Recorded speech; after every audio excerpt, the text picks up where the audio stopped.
ESPN welcomes you to a special presentation of the United Football League.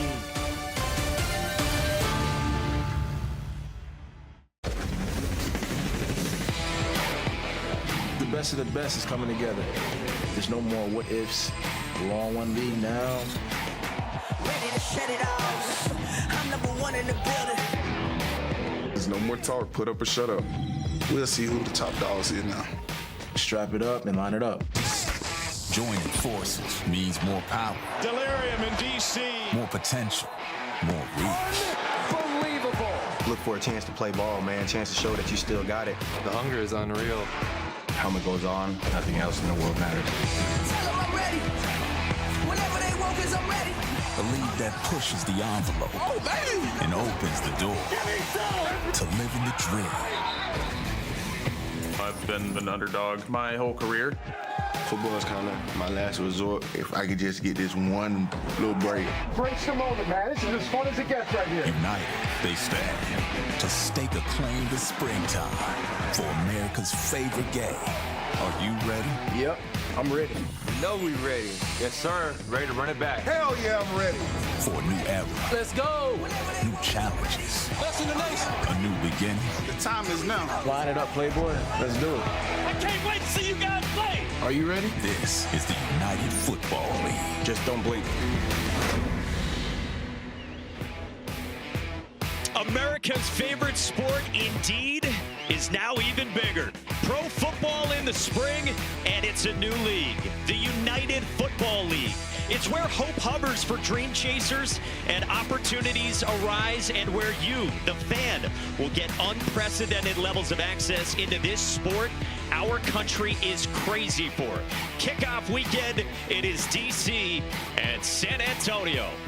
With that, we say hello and thanks for joining us. Alongside Sam Acho, I'm Mike Monaco, Stormy Bonatoni, and Cole Kublik are down on the field. When the Super Bowl's over, doesn't mean that football season is over, because the UFL is here. And it's here for opportunity for players, opportunity for innovation. You'll have unprecedented access, but also rules changes, some rules that you actually see in the NFL. We'll get into all of that. How's it look? Glad you asked. This is the merger of the USFL and the XFL. We've got 8 teams spread among 2 conferences, an XFL conference and a USFL conference. 10 weeks, 4 playoff teams, the title game in St. Louis, where they are rabid for football. Our 8 UFL teams look like this in the XFL conference: DC, St. Louis, Arlington, and here in San Antonio. Then the USFL: Michigan, Memphis, Birmingham, Alabama, and Houston, and that's how we get to 8. You'll also hear from players, coaches, officials in a way that is unrivaled in sports. So why don't we get that started? Let's go inside the locker room with DC head coach Reggie Barlow. And if you ain't heard nothing that I said last night, and if you ain't heard nothing I said today, you just need to know air possession, air possession, air possession. We got hit on 3. 1, 2, 3.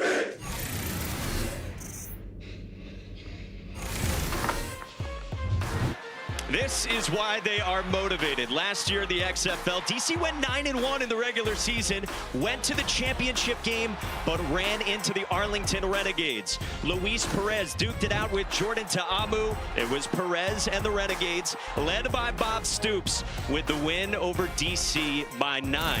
So that's how it ended for the Defenders last year. New season starts today against San Antonio. What should we expect? Well, DC wants to be the more physical football team. Last year we saw them. They were the #1 rushing team in the XFL by over 400 yards. Now on the other side, San Antonio, this is the Houston Roughnecks offense of last year. So expect fast pace, ball all over the field. So different styles of offense, but also they're both effective. And San Antonio with QB1, Chase Garbers out of Cal. He is standing by with Cole Kublik.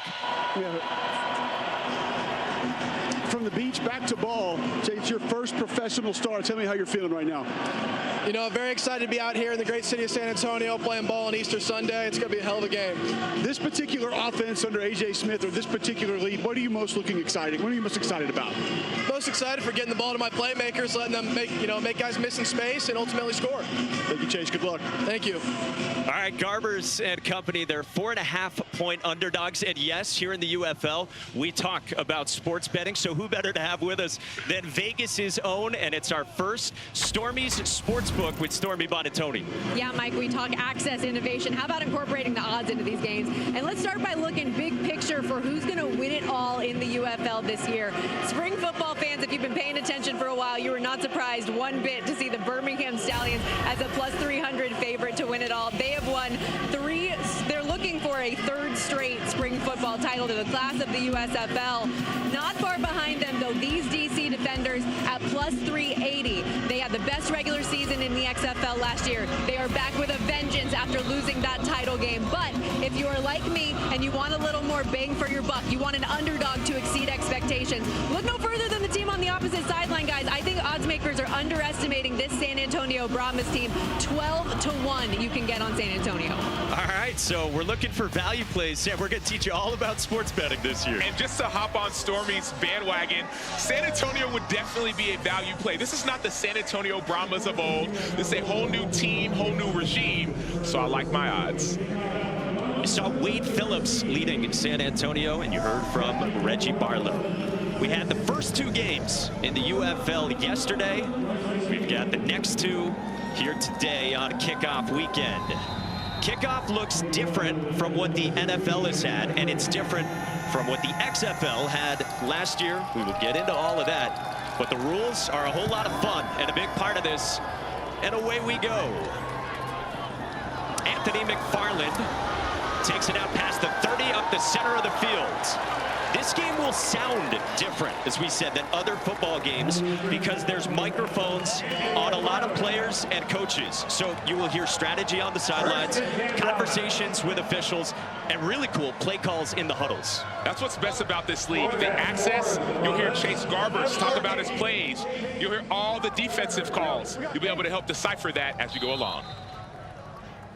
H motion to trail left.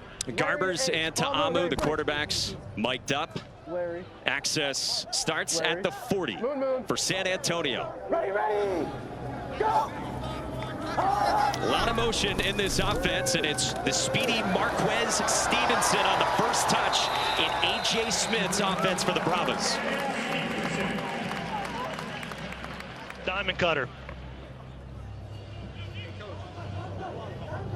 That's pretty simple there from A.J. Smith. Yeah, that's an offensive coordinator for San Antonio. Was in Houston last year. You hear them getting up to the line quickly. The clock rules are different in the UFL, and so now they're trying to get many plays. They want to have motion 80 to 90% of the time, which would put them in the ballpark of the Miami Dolphins and what we saw in the NFL this past year. Jontre Kirkland can throw it. Has started at quarterback for LSU before, and it falls incomplete. Intended for Justin Smith downfield with Anthula Kelly in coverage.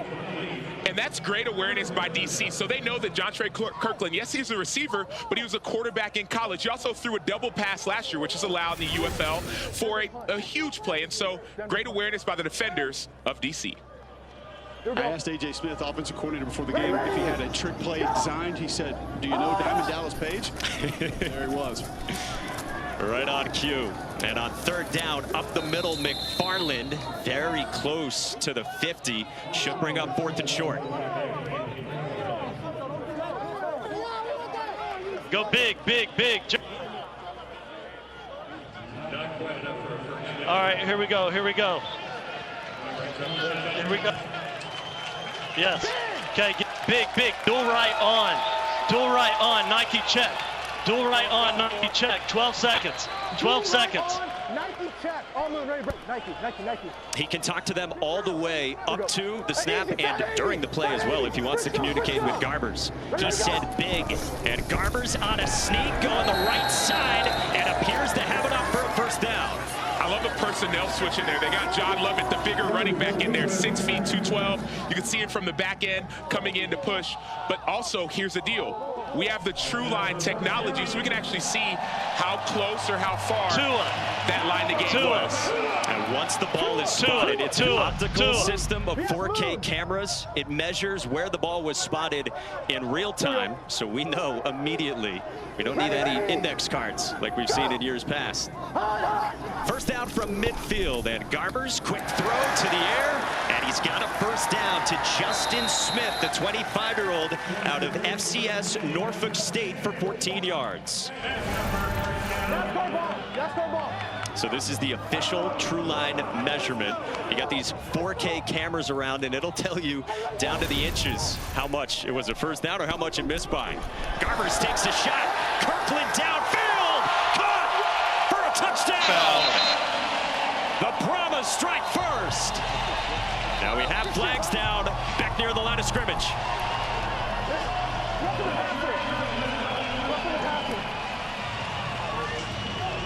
Result of the play is a touchdown.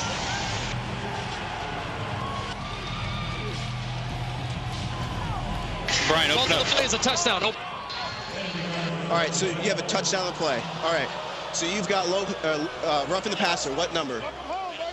Okay, all right. So we've got illegal use of hands to the face, the offense. Roughing the passer, defense. The penalties will offset. It's still first down. We're going to offset back here. There are 2 fouls on the play. Illegal use of hands to the face, number 67, offense. Personal foul, roughing the passer, defense. Those penalties will offset, will replay, first down. So that's Brian Banks, who works with not only his crew, but also with Dean Blandino in the U.S. Army Command Center, who's communicating with them and with us yet again this year. And the referees are communicating with us as you're hearing their audio. Now, here's the thing. Aaron Montero, right guard, he had the illegal hands to the face, but Jontre Kirkland is a name you need to know. Did it all at LSU, did it all last year, and continues to do it all. Expect him to get more plays like that. So again, there's Dean. He is reviewing everything as it happens, and as you said, talking to the officiating crew as well, at a level of transparency in this sport that is unmatched. So on first down, here is Lovett, the 215-pounder for a loss. 4 years at Baylor and a year at Penn State for Lovett, with Malik Fisher on the stop. Go regular, pistol tight, H in motion, blue F swing, Omaha. Blue F swing, tight, Jontre inside the number there. Here we go. A.J. Smith is a fascinating guy. Met Wade Phillips when he was just 20 years old. Ready, go! Out of the pistol look for Garbers. Tried to swing it out, and it got deflected by Malik Fisher, the defensive end out of Villanova. Good. So nice play by Fisher, because that swing would have been open. You heard him talk about that swing. It would have been open. Fisher gets his hands up, hands outside. One thing to note, there were some penalties a few plays before. The coaches are allowed to challenge anything. You have one challenge in this game. And so if Wade Phillips wanted to, he could have challenged and said no hands to the face. Would have been a touchdown if it would have been upheld. Yeah, you can challenge penalties that were called or potential penalties as well. So now it's third down and 11 on the opening drive. Another swing pass to Lovett out of the backfield, and he goes spinning toward the 30. A couple yards shy with Michael Joseph, the all-XFL corner last year, on the stop after 8 yards. Waddle, regular Waddle. Fourth down, Waddle. Coach Phillips saying he wants to go for it down here, guys. And I'm listening to the play calls. I've heard Waddle, I've heard Tua. We heard Coach A.J. Smith, offensive coordinator, say that he's watched a lot of Miami, so maybe it'll be some of that motion that we've seen for the Miami Dolphins. Waiting on Achan to be next. Fourth down and 3. Brahmas trying to convert on a second fourth down. Quick one for Stevenson for a first down.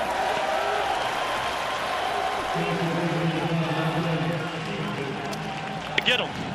Give me Sin. Sin max punch left. Sin max punch left. White, key one pump. Sin max punch left. White, key one pump. White. He told us he watched every game of the 49ers last year and the Dolphins last year, in addition to a whole lot more as well in his study in the offseason. And I'm expecting a double move here. You hear that pump? I'm expecting a double move. Maybe it'll be a shot to the end zone. This is the 10th play of the Brahmas drive in the opener. Garbers gets it down to Kirkland and nowhere to go. Isaiah Johnson, the 30-year-old, in on the stop in this Greg Williams defense.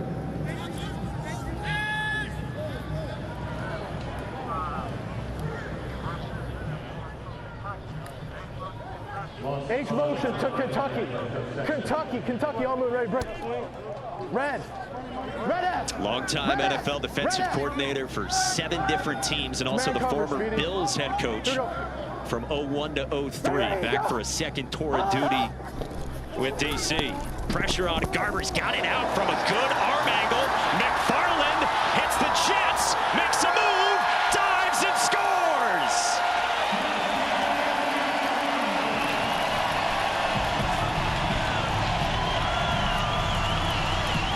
The former 4th-round pick of the Pittsburgh Steelers did it in the NFL, under a 4th-round 2020. DC loves to bring pressure. Chase Garbers, calm, cool, collected, sees the pressure, swings it out. Anthony McFarland Jr. does the rest. So we told you we don't kick extra points. It's a tiered extra point system. 1 point from the 2, 2 points from the 5, or 3 points it's regular, from the 10, regular, which means regular, a 9-point game is not a 2-score game any Y longer. on X orbit return, Denver Y arc. We're going for 1. Middle. 1 middle. So a couple things you hear. First thing you see, they're taking it from the 2-yard line. That means it's a 1-point conversion. Would have been from the 5, would have been 2. From the 10 would have been 3. Hear that Denver, usually in this offense, it's meant draw, Y arc. That tight end, Cody Latimer, should be arcing outside, so it'll be a zone read action. Garbers may keep it. We love it beside him. Exactly that, and love it in for the extra point. And it's 7-zip San Antonio to start. Talk about offense. Talk about a chip on your shoulder. Talk about the excitement. This is what this league is all about. Chase Garbers dealing to start.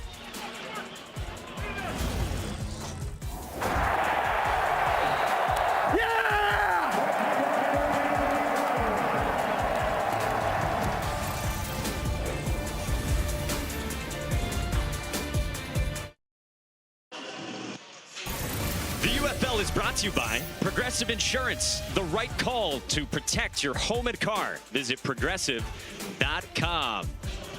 The Defenders and the Brahmas in the sweet Under Armour threads on this kickoff weekend from the Alamo Dome here in San Antonio.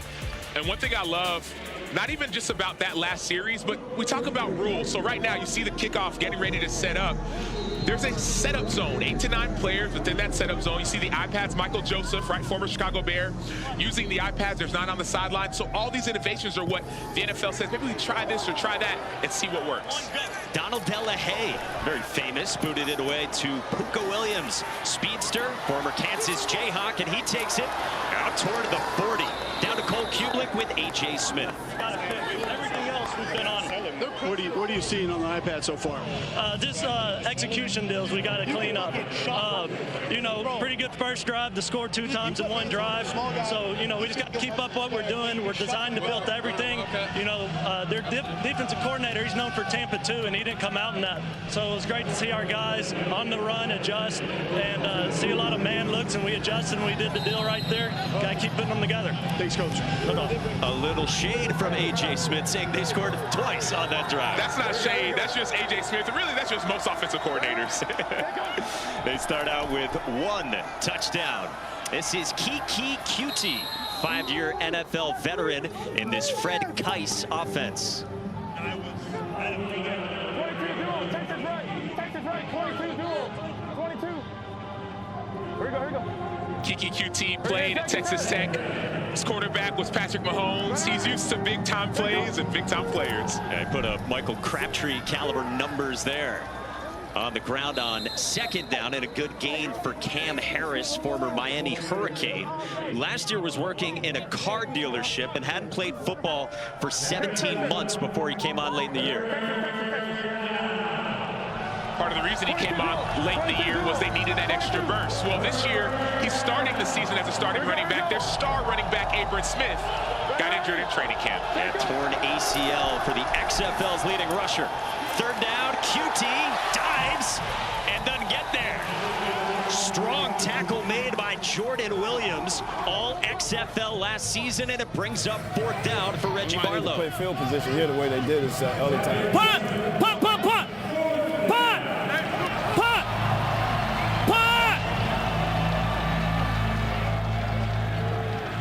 Somewhat late decision there to call for the punt group. But you heard Reggie Barlow talk. He said we might have to play field position. What does that mean? Okay, we could go for 4th, and if we don't get it, they get the ball at the 50. Let's just punt the ball. Let's pin them deep. But there are different punt rules. Coach Phillips going to take a timeout. That's a late. So Wade Phillips of San Antonio takes the timeout with the play clock down at 2 for DC, just trying to punt it away. But he didn't know that. He doesn't have the access to the audio that we have. He may be thinking they're going for a fake, and so he's getting his special teams coordinator, Peyton Pardee, get everyone situated. We don't want this 4th and short. Obviously, the true line would tell us it's less than 1. We don't want them to go for it and lose this field position, so it's a smart timeout. But the punt rules are very different in the UFL.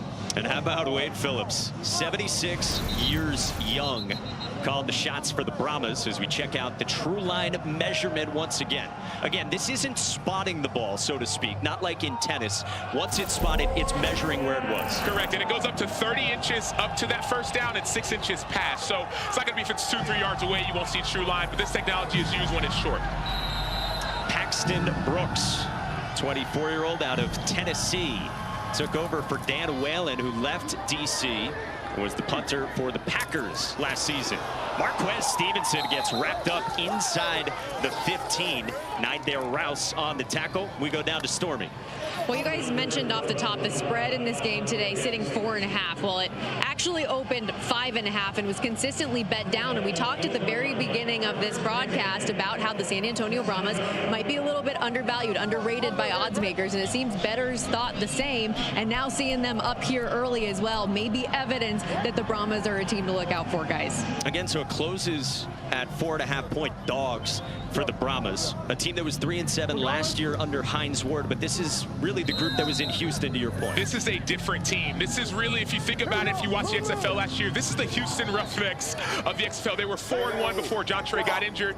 Now he's healthy. Expect offense. See the DC line down to just 1.5, and we'll keep popping those live lines at you as well. Anthony McFarland to carry on a first down. You mentioned, Nacho, how good they were before John Trey Kirkland went down. They were averaging 30 points per game at that point as well. The offense was explosive. They were scoring at a ridiculous rate. So I'm right there with you guys. This is a completely different team than the one that had 3 wins a year ago. And it's a different DC team, which we haven't talked about. DC's top 2 receivers are now in the NFL. Their top running back is injured. Their 3rd receiver is a coach in the NFL. And so 2 different teams in this league. And they were 9-1 last year, facing the Brahmas. Garbers to Kirkland. He's been involved early. He is shifty, and the coaches told us they think he might be the best receiver in this league. I was talking to him on the sideline on the field before the game. He's a burst of energy, a ball of energy. Did that at LSU, did that last year. He's done it his entire career. Red, blast check, blast check. Red, Tap blast. it. Get cover 1, check it to Z, go. Hey, send it. AJ Smith told us he thinks John Trey Kirkland the best wideout, and he also thinks he has the best trio of receivers in the UFL. Coming up on 6 to go in the opening quarter, and we've got a flag at the snap. 75. False. Number 75, offense. 5-yard penalty. It's still first down. That's Greg Island, 6'8", so naturally they call him Big Greg. They wanted this offensive line to be bigger. And obviously, Wade Phillips is a defensive-minded coach. He said, let's get bigger and better offensive line. And that's one thing you've touched on. The talent level in this league, because of the merger, because we go down to just 8 teams, everyone seems to say it's a lot better. You see a lot of players who are all USFL didn't make rosters. Players who were all XFL last year didn't make rosters. There's the former Steeler, Anthony McFarland, was with Pittsburgh as recently as this past NFL season. Malik Fisher, the stop. Left hash. Okay, good. Give me this. Go tight out of regular, tight. Red F swing Nebraska. Tight, Red F swing Nebraska. So that is the chess match, AJ Smith and Greg Williams. Expect that running back to swing out of the backfield. Garbers handled the snap on the move. And Garbers just throws it at the legs of McFarland, and it brings up 3rd down and long with Andre Mintz applying pressure.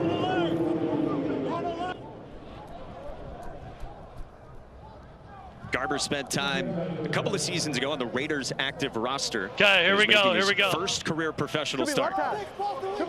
Give me this, give me this. Left half. Go, hey, left, trips left, blue, Uno special. Trips left, blue, Uno special.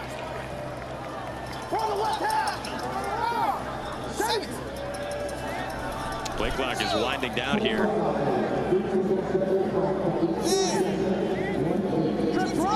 So the great thing about hearing the play calls, we get to do our best translating, decoding, all of that. Yes, and the one thing about this too, this situation, yes, you're that play call. Make sure still has it. Red check.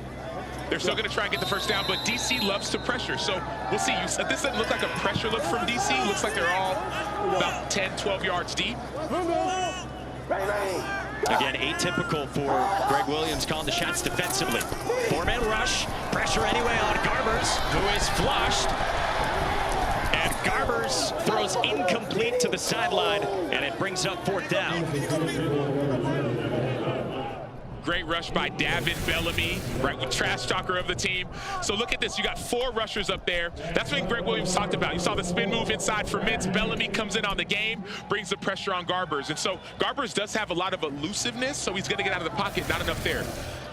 Now, one thing that's different, the punt rules. So one thing, on the offensive, the punting team, you cannot be outside the numbers. Number 2, no one can pass the line of scrimmage until the ball is kicked. This is to encourage returns. Similar idea with kick returns as well. Puka Williams has the ability to be electric from the 25. Found a seam, hurdles at the 40. Across midfield and tiptoes out of bounds at the 45. There's your return, Sam. Second big return by Puka Williams. Had a 79-yarder late last season. Wade Phillips a little concerned.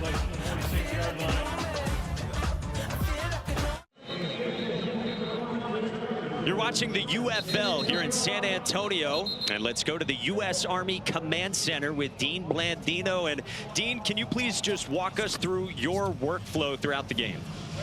So we'll be monitoring the game. We'll be looking at all reviewable play situations, catch, no catch, goal line plays, line the game, and we'll be ready. If there's a super challenge, it'll come back to the Command Center. We'll be making decisions here, communicating in real time to the officials.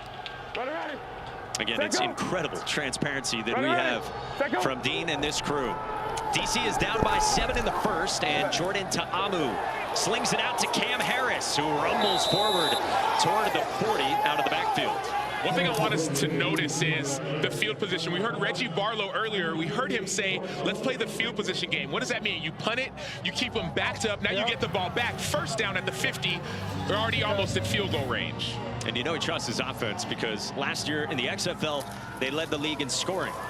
Here is Harris, who rushed for 20 touchdowns in his time as a Cane at Miami. Brings up third down. He averaged 5.8 yards per carry while at Miami. Had a season-ending injury, so sometimes he didn't play football for 16 months. Sometimes you just need an opportunity post-injury. Right here, man, you got to get him a high one so we can get, field position. Yeah. Reggie Barlow, the reigning XFL Coach of the Year. On third down and 6, Ta'amu with a quick hitter to Kelvin Harmon for a first down to the former Washington wide receiver drafted out of NC State. Yeah, huge play by Harmon. Obviously, big-time third down. He's got an interesting story. I'm sure we'll get into it later. But Jordan Williams, nice play, nice player, good tackle. We talk about NFL experience and stories with these guys. So there's 400 players in the UFL. 315 of them have some kind of NFL experience. We're watching high-level football. Ta'amu steps up in the pocket and finds his man over the middle. The tight end, Alex Ellis, the former Tennessee Vol, for 7.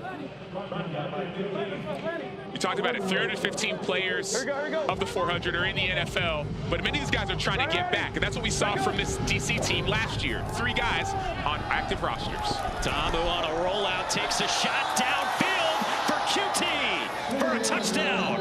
There is a penalty flag back. Result of the play is a touchdown. Open it up so we can hear you. What number is that?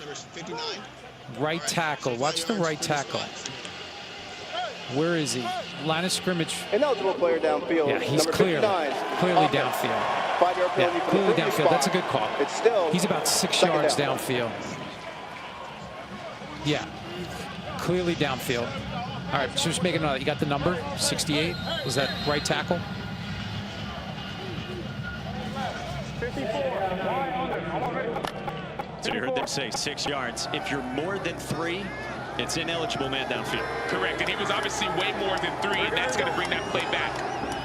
Nullifies a would-be 27-yard touchdown. It's on second down. Here is Ta'amu.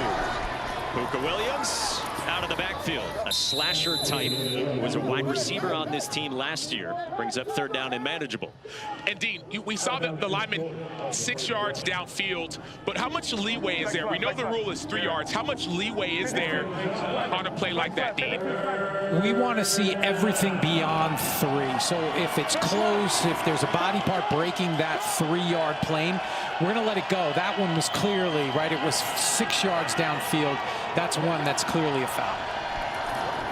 And now on third down, Williams again out of the backfield, and he can't break free.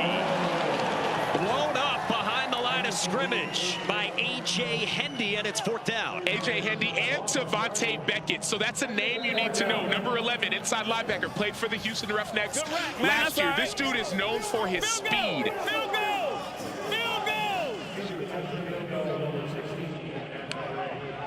Part of a couple of linebackers who admit maybe they're undersized, but boy, they can go get it. Oh, it's not about the size for them. It's about the speed. Tavante Beckett had a pick 6 last year, fumble recovery for a score, so he's a big-time player. Game clock, 33 seconds. 3-3. You heard Reggie Barlow deciding on a field goal after the loss of 6, and here is Matt McCrane. Clock to 15 seconds. 1-5. 31-year-old from Kansas State who kicked in the NFL for 3 different teams during the 2018 season. This is from 50 for McCrane.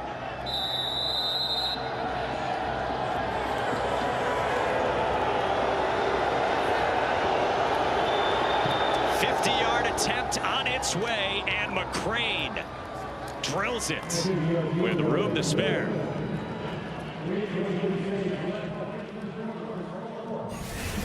We saw a 64-yarder in the UFL day 1 yesterday.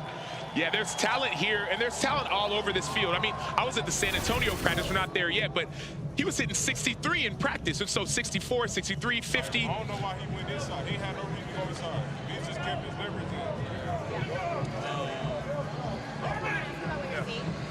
So that's obviously Jordan Ta'amu on the iPad, which you are allowed to watch video on as well, talking with his fellow quarterbacks.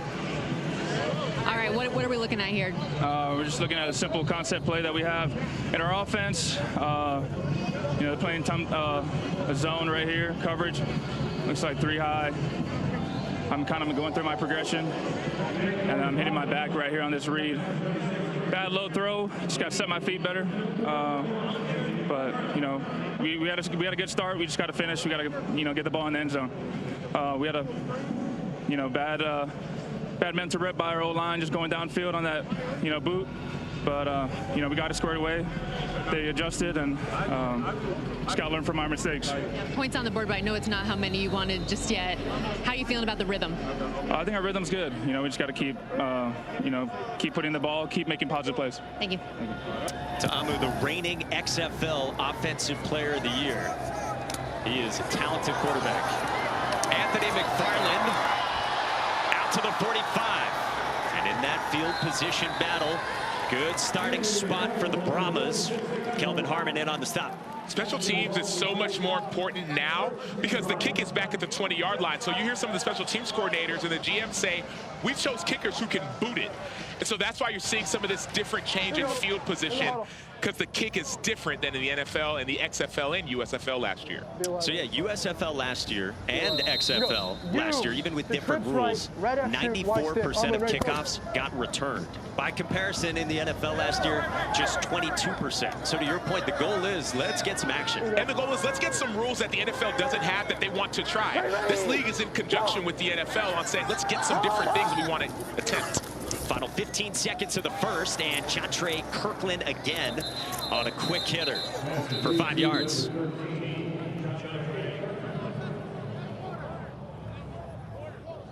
Quarter. And that will wind us down to the end of the first quarter. The Brahmas at home, led by Chase Garbers against DC, 9-1 a year ago. It's the Brahmas up by 4. Come on back for the second to San Antonio.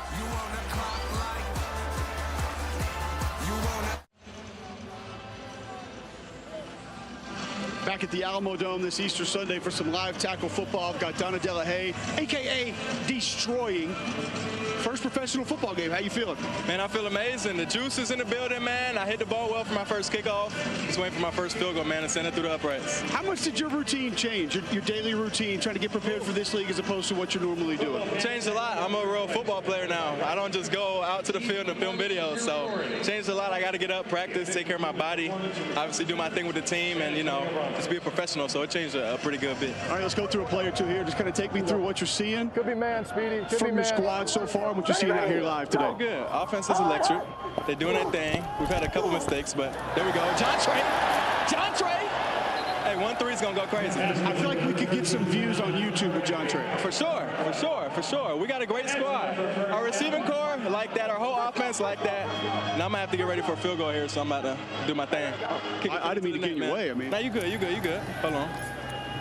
Oh, yeah, nice left side arm. Cody Latimer. Make a man miss. Yes, sir. All right, go hit that warm-up. Like you said, you're a real football player now. I'm a real football player. Let's go. So Destroying sounds like he could do play-by-play as well. We know what he does on social media. 2.6 million Instagram followers, nearly 6 million YouTube subscribers. 5.83 million. That's like about 5.82 more million I got on YouTube. But the point is, like, this dude is living a dream. He talked about dreams becoming an opportunity in reality. 6 months ago, he said, I want to train and get back to playing professional football. Got a call from Mark Lillibridge, the GM, and got the opportunity. Garbers over the middle with another completion to Marquez Stevenson, and this offense is humming. They're in the red zone for their new kicker, playing in his first regular season football game since 2016 in college. Well, he was in college. He actually started doing YouTube before he went to UCF to go kick, and all of a sudden his subscribers started to grow, and all of a sudden the NCAA said, whoa, you're gonna make money off of this, you gotta choose either kicking or social media. He chose social media, and it's grown, but the dream was still inside. He has said, I know people think this is all just for social media. He does not view it that way at all. He is all in on his football career. John Lovett, the 215-pounder, lowers the shoulder.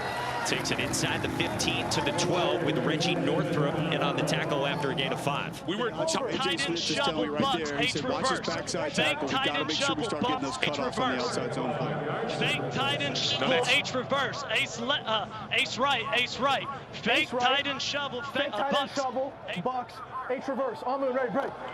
London. So you heard all of that. Fake the tight end shovel. That should be Alizé Mack faking that pitch. H reverse. Going to be a reverse coming. Let's see if DC will be ready for it. Shovel patches, you play inside. On second down, here's the reverse. Stevenson to the edge. Run out of bounds inside the 5 by Anthony Hines. I know they wanted to score, but I love that play. Marquez Stevenson, they talk about his speed over and over and over again. He was a 6th-round pick by the Bills in 2021. The words they've used are real speed, or you could call it elite speed. You only give these reverses to fast guys. That's why I gave it to him. Finds the edge. I asked him what he goes by earlier down on the field pregame. He said, just call me Speedy. Call me Speedy. It's easier. Got that nickname when he was 10 years old. Told his fastest 40 was 4.38 as a junior in high school. Brahmas leading, 7th play of the drive, and Lovett gets stacked up in the backfield. Michael Joseph in on the stop for a loss of 1. Michael Joseph, an all-XFL player last year, over 4 interceptions. Actually played with him with the Chicago Bears in 2018. Ace right, tight, H on. Ace right, tight, H on. Ace right, tight.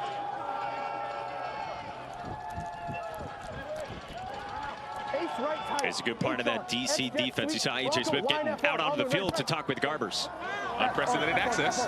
He might put some pads on. Right to him. The bright young offensive mind. Second down and goal. Motion again. It's a flip. It's Kirkland. It's a touchdown. And the Brahmas offense is humming.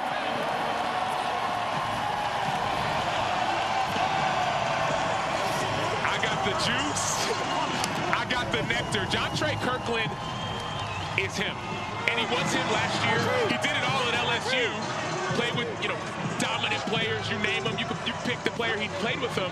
But he's an ultimate team player. When he's on the sideline, he said, I bring the energy. When I have the energy, our team has it. We're seeing it right now in this one.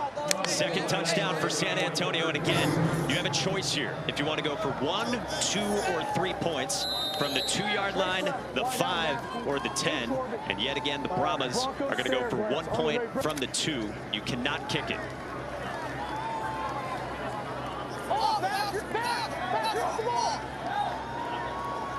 Garber's 5 for 5 and the touchdown on this scoring drive.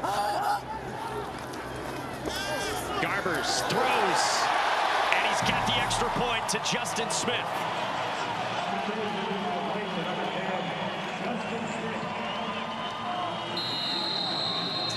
Take it through the sounds of this San Antonio offense and the Jontre Kirkland touchdown.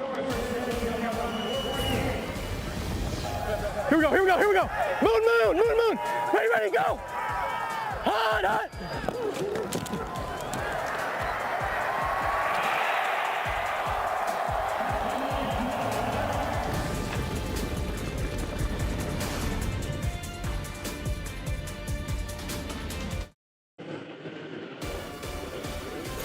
The UFL is brought to you by Simply Spiked, the official spiked beverage of the UFL. Try new Simply Spiked Wisconsin Fan Fest for the Brahmas in San Antonio yesterday. And Sam, I know you got to connect with some of the super fans around the XFL last year. Oh, I did. And the fan base is electric. I was in an Uber coming to the game, and one fan from San Antonio said, you know what? Because the Cowboys lost to the Packers, I became a Brahmas fan. So even other fans of other leagues are starting to cheer for the Brahmas. Never too late to get on the bandwagon. Puka Williams to the 35 if there's ever a tackle. Cole Kubelik is with Jontre Kirkland. Jontre, safe to say you brought your own juice today? Oh, always BYOJ. Every day, especially on game day. What changes did A.J. Smith make in this offense that you felt like were going to allow you to be even more successful than last year? Oh, man, we added more dogs around me, man. You see a lot of the guys out here making big plays. Shoot, last year we had dogs by me and shoot. This year everybody's around here. We flying around. We making plays. Everybody's confident. We got a better team. It's time to roll, man. Thank you, Jontre. Yes, sir. You said he played with star power. Teammates at LSU like Justin Jefferson, Jamar Chase. So only 20 receptions in his 5 years in Baton Rouge. But boy, is he talented. Brahmas up by 11, and Jordan Ta'amu to the air on a slant to Brandon Smith. Guy who's going to get a chance to fill in for those departed defenders' wideouts. He reminds me of what people call a glue guy, Jontre Kirkland. He played quarterback when they didn't have a quarterback. He played DB. He played receiver. He did it all. Didn't want to get the credit. He just wanted his team to win. That's why you saw a national championship. There's Ta'amu under some pressure. Got it away to Briley Moore, one of his tight ends. Ducks out of bounds inside the 40. The former All-Big 12 tight end at Kansas State. Yes, and the former receiver in high school who switched to tight end, put on some weight, was benching nearly 400 pounds. Briley Moore is a beast. Working in tandem with his quarterback, Jordan Ta'amu. Got a look with the Minnesota Vikings in camp. He's had stints with 5 NFL teams, but has never played in an NFL game. His coaching staff was surprised he didn't catch on and stick in the NFL. This gets blown up. Harris with nowhere to go but flags at the line of scrimmage. Open it up. We got offside on 45 of the defense. What's a decline? Coach wants to decline. Decline it? Stop Decline on defense. Okay. Offside. He wants to decline it? You decline it. Okay. Correction, it was on the defense. Sorry about that. Offside defense. We're accepting this. Offside. Lined up in the neutral zone, number 45, defense. 5-yard penalty. Still first down. Delonte Scott is an animal. This angle doesn't really show you his offsides, but this dude is a freak. 6'5", 245. That's what they call the mesh point. He tackled the mesh point. Just move it back an inch, Delonte. Just an inch. Penalty accepted. And Ta'amu under pressure, trying to get it away, but is ruled down and got sacked by Wyatt Ray. Wade Phillips is known for pass rushers. His coach Aaron Donald, DeMarcus Ware. He talked about Wyatt Ray, Delonte Scott, Tim Ward. Those are 3 names on this Brahmas defense that will get after quarterbacks. There's one name he had last year, Trent Harris, is on the other team. Dispersal draft, they couldn't get him, but. So he knows both sides very well. The longtime NFL coach, now leading the San Antonio Brahmas. Sack of 15. Ta'amu was trying to get it away, and let's see what we have here. The previous play is under review. 34 left hash. Dean, I had him in the grass. You have him in the grass? In the grass, progress stopped. He's just hopping around, more safety than anything. We were looking to see if he was down by contact. You have in the grasp. Okay. Yes. All right. Yes. We're good. Okay, thank you. So he ruled in the grasp. The rule on the field stands. It's second down. So, Dean, just to be clear here for the fans watching, in terms of stopping this game, this is not a challenge. So what's your protocol for stopping something? Not a challenge. We're looking at reviewable aspects of the play. There we were looking to see if he was down. The officials actually ruled forward progress in the grasp. We just wanted to confirm that that was the ruling, because it would have been a significant difference in yardage between in the grasp and incomplete. Dean, are they allowed to do this in the NFL? Look at reviewable or look at plays like this in the NFL? They are. We have a different list of reviewable plays. Not a major difference, but it would be similar process in the NFL. Ta'amu to the air and a good diving bid, but incomplete along the sideline. And a flag on it. Stevie, good call. 59. I've got holding number 59. Check to see if they want to take it. Holding number 59. Holding. He's going to decline it. Decline? Okay. Holding, number 59, offense. That penalty's declined. It's third down. All right, so speaking of the challenge, though, you'll notice here on the score bug on the bottom of your screen, below the timeouts, that red dash, that tells you if you have your challenge still available. 1 per game, but you have to have a timeout remaining to use it. Correct. You have 1 challenge per game, and once you use it, it's gone. It's not like if you get the challenge correct, you get this challenge back. No, you have 1 per game. Wade Phillips said he wants to save his until the 4th quarter. If they're losing a game on the line, he has certain criteria. That's what that chiclet is. But if you run out of timeouts, you cannot use your challenge. 3rd down and 20 now for Jordan Ta'amu, and DC down by 11 from midfield. Ta'amu across the middle. He's got a completion to Ty Scott, and he's got a 1st down to the 26-yard line. A big conversion. Big play by Ty Scott, undrafted last year, 2023. Training camp with the Chiefs. Didn't end up making the roster, but he got a chance to learn from some great players. 23 yards. So the first game action since college for Ty Scott. Here we go. Let's go, let's go. Ready. Set, go. All right, so he had that big sack for the Brahmas. Cam Harris on the ground, and he's got nowhere to go on 1st down. Jalen Dalton, the tackle. Hey, coming up next, 3 Eastern, right here on ESPN. 2nd game of this UFL doubleheader. The Houston Roughnecks against the Memphis Showboats at Rice Stadium.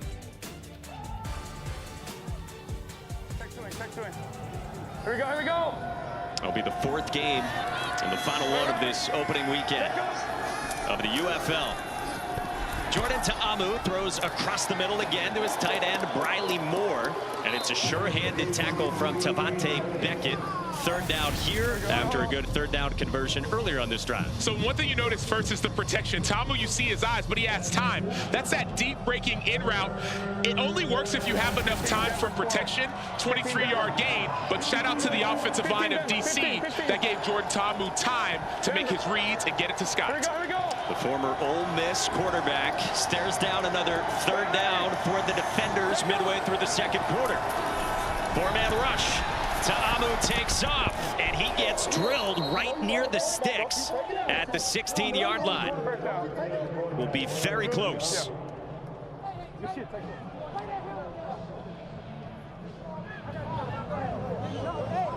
Brings up 4th down. So this is where that true line technology comes into play. Once the ball is spotted, here is the optical measurement system that shows you just how short it was. Correct. So you don't need the chains to come out and measure. They have cameras up top. You talked about it, 4K cameras that are checking the spot up to 30 inches. And so you saw it was a little bit further than Coach Reggie Barlow would have wanted. So now he's going to his field goal team. Because remember, this league is different. You get this field goal, 8-point game, you can still actually take a lead with 1 touchdown and a 3-point conversion. So from 34, Matt McCrane is good on his second field goal of this first half. So they decide to kick it a couple of times. It's an 8-point Brahmas lead. Hey, good, Dow. Good. Back in San Antonio, the Brahmas lead. Let's go down to the field. Stormy Bonantoni with defenders DC Greg Williams. Coach Williams, this San Antonio offense, we've seen a reverse, a wide receiver pass, lots of motion. How do you make the picture clearer for your guys? You know, those are what we call slow down plays because they know how fast we are. So they try to cause some type of a double reaction by us. They're doing a good job with that. And then now, as you saw us play more zone, okay, because now we're waiting for them to do that. They're doing a really good job. Our guys are flying around the ball. We got to tackle a little bit better, but this is a good game going on so far with how they're doing their speed and how we're handling our speed. I know you guys like to dictate. Is it tackling? Is that where it needs to come from? Well, yeah, it's always tackling in space, but you know, when you're doing reverses or bubble screens or all kinds of things out there, you really don't want to just flat try to knock us off the ball. They don't want to flat throw a normal pass because they know how good we are. They're trying to slow us down, and that's a good plan that they've got going right now. We've just got to do a better job in space. Thanks, Coach. All right. All right, the always entertaining Greg Williams. Bryson Aline to the 29. Cole, I'll ask you, that's one side of the discussion in the chess match. For you, how do you see San Antonio offensively handling a Greg Williams defense? I actually just talked to A.J. Smith right before we came back from break, and he said, hey, if we go tempo, automatic run check. And a lot of that is because he's getting more Tampa 2 than he thought he was going to. Said he feels like the run's being a little bit disrespected. So if you see him go fast, guys, think automatic run play here. All right, so we'll watch that. And A.J. Smith said to us during the week, he feels like maybe their running game got a little bit overlooked for how good it was in reference to the rest of the league last season in the XFL. Hey, no, it's trips left. It's trips left. Trips left. Trips left. Jesus. Get right here. Yeah, trips left. Hey, easy, Denver. These things happen. Trips left and you come out and trips right. And you got to use the timeout. Second one that the Brahmas have to use, and A.J. Smith is displeased with that. You can see the frustration because that, whatever play he called, obviously he's going to run out of that. When we come off the sideline, huddle with us. Everybody, every receiver, that's trips left, Larry to X. Should have been trips left. And give me an F comment right. We good? Yep. Here we go. In the huddle. Larry. A.J. Smith, the entertaining offensive coordinator, told us in the offseason he didn't know what was going to happen in terms of a spring football league. So the first 4 hours of every day, he said he spent on football, perfecting their system, and then he would go golf the rest of the day. And he said he's not a great golfer. He's in it for the spiked seltzers. He didn't know if he'd have a job. Here he is directing the Brahmas up by 8. Garbers in a proper formation to Jontre Kirkland again for 3.5 yards. Fence. I'm seeing a lot of side. Trio right, blue F wheel, fence, check. Here we go. We got trio right, blue F wheel, fence check. You got the mesh. So a couple things you hear that wheel. Blue F. Oh, here he is. You hear that wheel, expect the running back to get a wheel.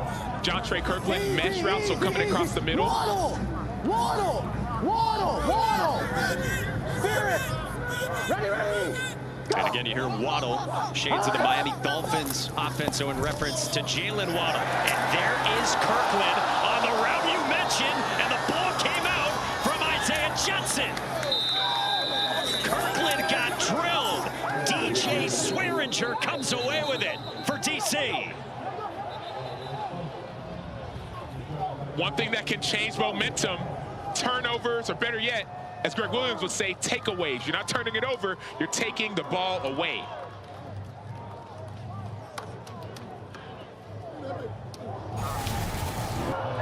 Here we obvious possession there. You see Johnson with the big hit. Joshua Kirkland is a big receiver height-wise, but as far as weight-wise, got to protect the ball more. Swearinger, obviously the NFL veteran, NFL pro, tries to scoop and score. Let's go, guys. Protect me. Isaiah Johnson with NFL experience, former draft pick in the 4th round of the Raiders. And DJ Swearinger, 8-year NFL vet, was boxing last year when his son asked him, hey, I want to see you play football. So he went back to football. He's got the takeaway for DC. Down by 8 here in the 2nd quarter. Jordan Ta'amu under some pressure, escaped and flipped it to Ellis and turned nothing into something on 1st down. Great rush by Scott, but even better play by the quarterback.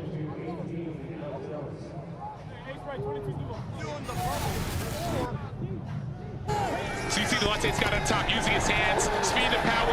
You have to try and finish, but you have to understand that Jordan Ta'amu's also a big human, 6'5" quarterback, or really 6'3" quarterback, and so didn't go down that easy. On 2nd down, Ta'amu pulls it and got it outside to the edge for his slot wide out QT, just a couple of yards and down to Stormy. That was a heck of a hit. You said that's what we do.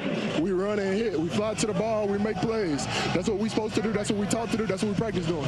So we're going to do it on game day. Let's get some more. Let's go. I love what we heard in the locker room from Coach Reggie Barlow. He said, if you forget everything else I said, we hit, we run and hit. Sometimes defense is not that difficult. It's really simple. Attack the football. Attack, attack, attack. 3rd down and 4 for his defenders. Ta'amu got rid of it, and it's incomplete. Wanted Alex Ellis, and there is a flag incomplete down pass. back by Ta'amu. You got rough in the passer on number 9 of the defense. Complete pass, so we're going 15 from the previous spot with an automatic 1st down. Personal foul, roughing the passer, number 9, defense. 15-yard penalty from the previous spot, automatic 1st down. You see Wyatt Ray coming with the up and under, beautiful move. Now this call, I'd love to bring Dean in on this because obviously Dean is roughing the passer this year. But Dean, how do you see that call? Obviously it's reviewable. How do you see it? What we're looking at is we're looking at the contact to the head neck area, and there is contact to the head neck area. There's some contact to the shoulder as well, but when you're high in that head neck area, that's what led to the official throwing the flag. So we were good with that in terms of, because it's that high contact in that head neck area. On Wyatt Ray, who came back into the game. So on 1st down, Kelvin Harmon gets 7, and the defenders are moving after they trailed by 2 scores. A game that they came into, you see in the bottom left corner of your screen, as 4.5-point favorites in this new UFL. Come here. The clock is also moving. So in this league, the clock runs, 35-second play clock. It does not stop until the 2-minute warning, and then it'll stop as if the college rule after 1st downs. But 22. Duo. I'm talking about 4-minute drill. This is really like a 6-minute drill. Ready. Take up. 2nd down, Ta'amu on a slant, and it's dropped by Brandon Smith, and it brings up 3rd down. So we talked about it. Incomplete pass. They'll get the ball spotted. Then that clock will roll. I got Wyatt Ray down here on the sidelines. Wyatt, your thoughts on that call and quarterback sack? The sack I just had? Yeah. Okay, so yeah, man, I was just going power. And I, hit an inside move on them, came underneath, just trying to make a play to help the team. You okay with the call, though? Roughing the passer, you okay with that? On the last roughing the passer, I just got to do a better job aiming lower my target. Refs are going to call what they call, man. I was just trying to make plays, win for my team. That's it. Thank you. Appreciate you. 3rd down, and Cutie gets dropped for a loss of 2. And now it's 4th down again with Bryce Thompson in on the stop. Bryce Thompson was a stud last year with the Seattle Sea Dragons. Great man-to-man defender, big-time player. When we throw it to his ass, and we drop the damn ball. Reggie Barlow not thrilled with his wide receiving core. So you get one player owning up to a roughing the passer, and you get a head coach's thoughts on a drop. Brought to you right as they're thinking it. 48 this time for Matt McCrane, good from 50 earlier, and he is 3 for 3, and it's now a 5-point Brahmas lead. 2 minutes to go in this first half. It is kickoff weekend in the United Football League.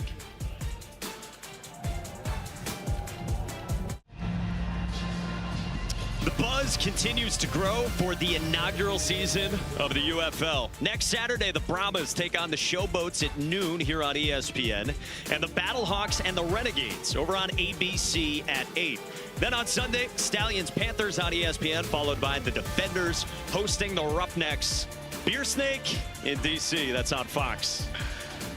What we're seeing now is a new league. Last year we saw the XFL and the USFL. Well, they combined, and so now you have the best of the best. 315 of the 400 players have NFL experience. Some of the rule changes that you're seeing are you're going to see in the NFL, and the access, the audio, there's iPads that are live, and so that's what this league is. Kickoffs are further back to encourage returns, punt, encourage returns. That's why you're seeing more offense in this league. Yeah, so this comes out from the 11 on the catch from 5'5" Bryson Aline, and he takes it to the 30. 8 teams, 2 conferences, the USFL and the XFL conferences. Again, the closing line was DC favored by 4.5. Over under at 42.5, and we'll let you know where we think the shekels should be placed throughout the season. San Antonio was one of they were the least favored team to make it to the championship, but looking at them now, you'd be excited. Now, overall, XFL conference, USFL conference, there's a little bit of infighting between the teams. So far, the USFL conference is 2-0 versus the XFL conference. So I know there's some big USFL conference players and fans that are pumped about that. And the Stallions and the Panthers got wins yesterday. Anthony McFarland on the ground with 2 minutes to work with for San Antonio. Stormy. Well, and with that, guys, it's worth monitoring the live lines in games like this, too. For example, DC has had 3 scoring drives, but they've had to settle for field goals instead of touchdowns. They're getting 2.5 right now on the live line. You can see, like, that just means basically they can lose the game by 2 and still win your bet. And so throughout the game, depending on if San Antonio scores here, you'll get even more points. And just throughout the course of games as they go on, if you think that something could change, they turn those field goals into touchdowns, worth monitoring, worth taking a look at.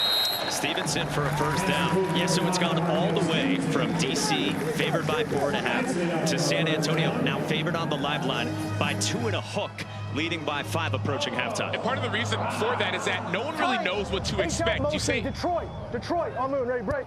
And Detroit usually their draw play. That's first down. It makes sense, 2-minute drill draw. But I'm gonna send you out. You expect, you don't know what to expect because there's different players, different teams, new league.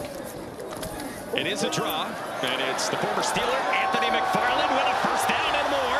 And the plus territory down at the 38, approaching the final minute until halftime. Brilliant play call by A.J. Smith. He calls a draw, first down. You're thinking it's pass. You're a pass rusher. You're getting up the field. Look at those rushers rushing up the field. All of a sudden, you get a big, explosive 20-yard run. That's what A.J. Smith wants. Not just little runs, explosive runs. Chase Garber's leading this Brahmas offense. Under pressure, deep shot downfield and incomplete. Swearinger in coverage against Speedy Stevenson. Swearinger was in coverage on Speedy, but Cody Latimer was wide open across the middle. Of course, hindsight is 20/20. The great thing, though, is that when they get to the sideline, they'll be able to go back and watch that play. NFL, you can't watch it. You see pictures. UFL, 9 iPads.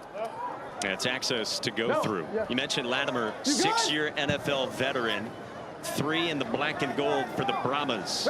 Guy who has said that this is his last year of football. He has said that going into the year. To the edge and a big hit on Justin Smith, who got blown up by Anthula Kelly for a loss, and now it's 3rd down. Latimer is also a Super Bowl champion, and so he won a Super Bowl with the Broncos, knows how to win. He's been through ups and downs in life, but he's the leader. I was at their practice last week. I asked the coaches, who's the leader of the team? They all pointed to Cody Latimer. He's a wide receiver, tight end combo, and he's now in this A.J. Smith offense. Won that Super Bowl with Wade Phillips as the defensive coordinator of the Broncos. From Broncos to Brahmas. 20 seconds to go until halftime. And on 3rd down and 11, a 5-man rush, low throw, and it's incomplete. Intended for Jontre Kirkland, and it's 4th down with 14 seconds to go in the 2nd quarter.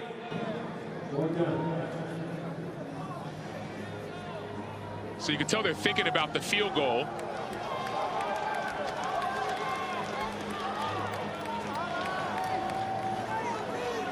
Well, he did tell Cole he's excited for his first one. He said he's excited to drill it through the uprights. The social media sensation destroying Donald Delahaye. We get a whistle before Prior his to the kick. staff, timeout, DC. That's their first of the half. So Reggie Barlow ices destroying, who did miss it, smiles about it, and gets a breakfast bowl. You still got to let us sub, though. Not in this scenario with it end of the half. So if it was in the middle of the first quarter, yeah, we'd let you sub, but at this scenario, we don't do subs inside. So when they sub, you really? Yeah. No, you have to sub, man. Inside two, Coach, inside two. block, coach. Inside two, it's kind of like.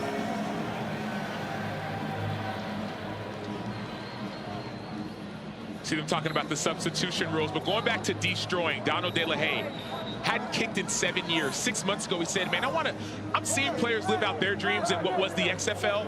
What if I could live out my dreams? We started training in Arizona, this place called PEP. Started getting with Nick Novak, this 10-year NFL veteran, now a kicking coach, a kicking specialist. Even Pat McAfee saw him kick and said, man, I love this dude's leg. He's got a leg. Mark Lillibridge wants to see it now. Well, 58 is some kind of leg, and now look at this. They're going to motion here on 4th down and 11. And the punter, Brad Wing, takes the snap. He wants to throw. Brad Wing lofts it downfield, and it's caught! To the goal line! Touchdown! It's the center, Alex Millette! It's mayhem!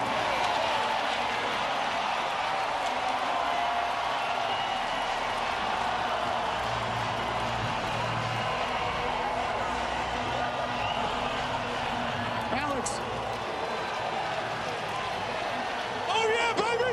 Let's go, Brahmas! Woo!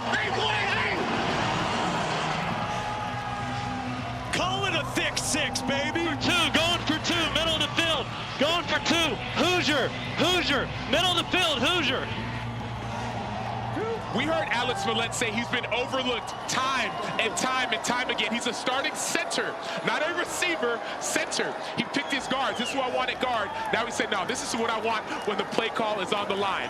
40-yard ton, Alex Millette. For a San Antonio team that was plus 1,200, you said, to win the UFL championship. The worst odds of anyone in the league. They're up by 11 on DC, a 9-1 team from last year who went to the XFL title game. And they're playing fearless. Brad Wing, the punter, not the quarterback, the punter through the touchdown, is fearless. That's Peyton Pardee, special teams coordinator. Shout out. Garbers on the extra point. Gets wrapped up by Davin Bellamy. Hope you got plus 1,200 while you could. Here's a trick play, and walk us through what you saw on this, Sam, from Brad Wing and the construction. So the first thing you see Brad Wing, and they're going to see the motion. As long as we get that thing playing. Brad Wing was a punter, moved up to about 6 yards. You think it's going to be a pooch punt, but it's not. So let's get this thing to play. Once we get the play playing, you'll see Brad Wing's going to motion. Boom, let's pause it right there. That, as you see right here, Alex Millette was lined up on the edge of the line of scrimmage, so he was an eligible receiver. He's the tight end. That's where he was lined up. And so the reason this play works is not that he was lined up in center. No, he was lined up as wing, meaning he's eligible to receive a pass. He did a swim move outside. As a defender, you're not really sure how to defend it. Most teams do a zone. They do 3 deep, but those throwbacks really hard to defend. And so, funny enough, I was at practice one day. I didn't see this in practice. No one saw this in practice. So this is when the trick plays come into play. Confidence by Brad Wing. Center, who was playing the wing on the field goal team, receives it right down the middle. You got all that? Because that's the good stuff right there. That's the good stuff. How about the arm on Brad Wing as well? 33-year-old NFL veteran in Wing, the punter, who thought his football days were over, has said he thought he would never play again. But last year, played in the XFL. And then in the summer, he had a dream. He said that he played for the Steelers again, who he used to play for. And lo and behold, last year, he ends up with the Steelers, and he's with Cole Kublik. All right, Brad Wing, got to talk me through this play that you just had on. First off, are you the first punter in the history of football to wear a visor? Yeah, doctor's order, sorry. Yeah, that fake, we've run it a bunch. That was the intended route, correct? It was not the intended route. We've never completed it in practice. So we saved it for the right time, I guess. But yeah, that was not how that was supposed to go, but we'll take it. How many routes are there available for you to actually throw to on that play? There's supposed to be one route, and that was not the one, so, but it worked. So thank God. Happy Easter. You get to keep your visor now. Yes, sir. Thank you. Appreciate it. Hey, Bentley. Brad Wing threw one pass ever in the NFL. It got intercepted. And so on a play here, drawn up by Peyton Pardee, that had one option, he finds the guy who was never the option in Alex Millette. Folks, again, this is the goods. This is why you lock in on the United Football League. Puka Williams got away, and then he gets wrapped up at about the 14-yard line. So, Wade Phillips with a lot to like at the end of the first half. They have never successfully run this in practice, so sure enough, it works.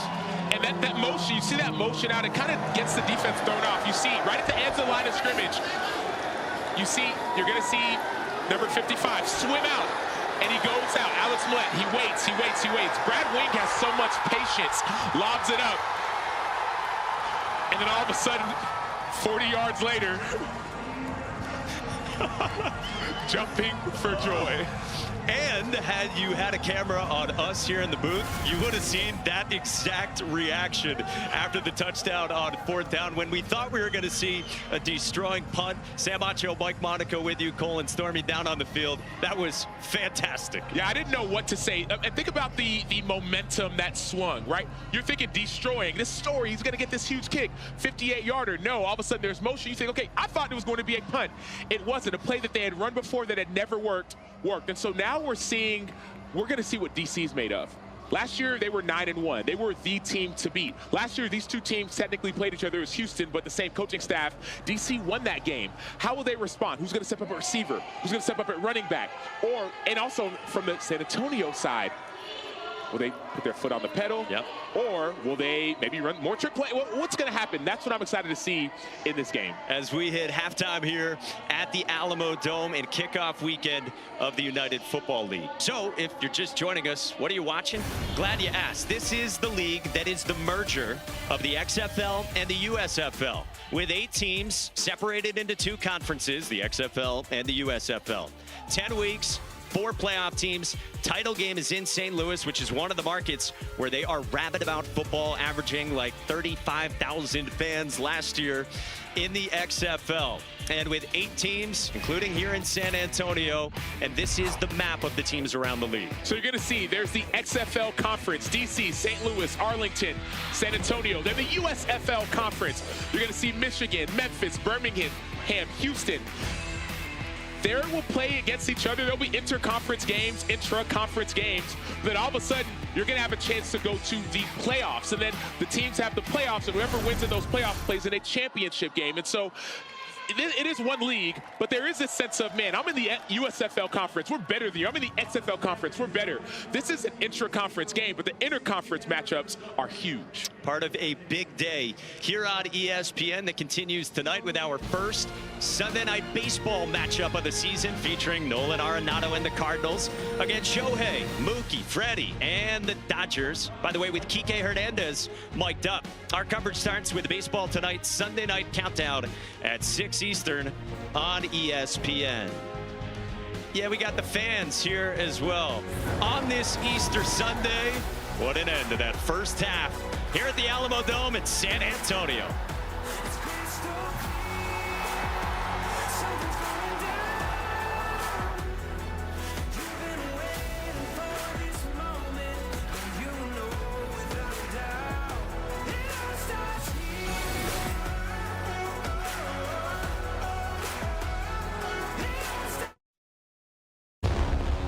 This is how we make Saturday special. And this is how we go all out. SEC on ESPN and ABC. This is how it's done.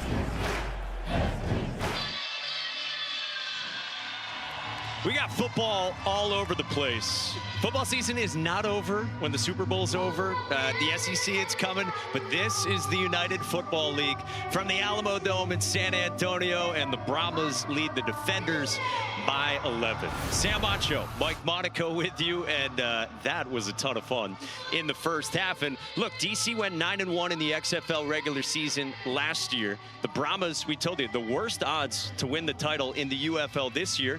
Yet they're leading and they look pretty good. Yeah, they look like the Houston Roughnecks of old, of last year. And that's where Wade Phillips was in the XFL, was head coach of the Houston Roughnecks. He brought his offensive coordinator with him, brought some of his special team staff with him. And all of a sudden that defense, the same Wade Phillips defense, is still being run here. So San Antonio's looking good. On DC's side, there's some changes. You see their top two receivers are actually both playing in the NFL. So the reason that you want to come to the XFL and go, we're seeing that. They're starting punter in the NFL. So you have to replace some of those missing pieces. We'll see how they respond at halftime. Maybe just find a punter who can throw it as well.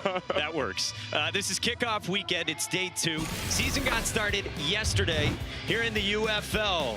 Dwayne Johnson, Danny Garcia, co-founders with both head coaches. And for Birmingham, the favorites, Matt Corral was slinging it. Matt Corral looks great. That was a pass late in the quarter to essentially get them the win. But he had some critical fourth quarter, third down conversions that got his team the double-digit victory. Yeah, they win by 13. Game 2, St. Louis and Michigan, as you check out the Stallions getting past the Renegades and entering this season with DC again. They were some of the favorites. All right, but yeah, let's get you to Ford Field in Michigan for St. Louis against Michigan. And this thing went down to the wire with A.J. McCarron in St. Louis. And McCarron, a guy who wants to be in this league and not in the NFL. Absolutely. He wants to play football in front of his kids. That's Marcel Aitman, you saw, who had a couple big catches in the game. But this, a 64-yard game-winning field goal. That's ties for the NFL record with the 64 by Justin Tucker through the exact same uprights that Justin Tucker kicked it through. It's amazing for Jake Bates, who hadn't kicked a field goal since high school. So come on out. Yeah, 64. That's no big deal for Jake Bates. And they tried to ice him. He made it when they iced him, then he made it again. And so we talk about this league being a league of opportunity. There are NFL scouts who watch football all the time, including watching this. They're looking at guys like Jake. They're looking at guys like Brad Wing and saying, man, what if we can get these guys back into the NFL? That's the benefit and the beauty of a league like this. Brahmas lead, Cole Kublik, he's running down everybody. He's down in the locker room. 1, 2, 3, finish. Let's go. We had A.J. Smith there for a minute, fellas. Just wanted to ask him about how that went offensively in the first half. He said he was pleased with it when I did talk to him before they started to head out of the locker room. But he said he likes his offense, likes his guys' effort, feels pretty good about his plan for the second half. All right, so Cole's trying to wrangle people. He was running with Alex Millette and said it was for fat guys everywhere. Really impressive what the Brahmas have done. A.J. Smith leading the way, the offensive coordinator, looking explosive. And Wade Phillips, ageless, leading this group in San Antonio, his home state. Wade Phillips said that he wants guys, not just good football players, but good humans. He sees coaching as more of a relational aspect than just the X's and O's. And you're seeing players play for their coach. That's what you notice with Wade Phillips. All right, so the Brahmas have the lead on the Defenders on this Easter Sunday in San Antonio. Second half is on the way.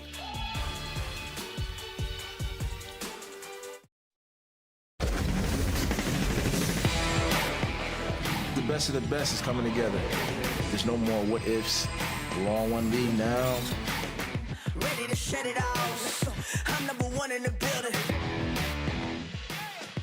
We are back, the UFL. You're seeing the San Antonio Brahmas with a fake field goal, 40-yard play to end the half. And then you're seeing DC Defenders. They've got 3 field goals so far, try to keep it a game. It's an 11-point game. Remember, UFL rules. You can score, go for 1, 2, or 3.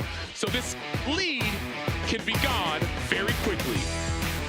Let's take a look at today's first half stats, brought to you by Progressive. Expertly done out of the break there, my friend Sam Macho, with this game separated by 11. So, what do we got? Who would have thought that DC only puts up 81 total yards in that first half, and meanwhile, the Brahmas look pretty explosive offensively, and you said that before the game.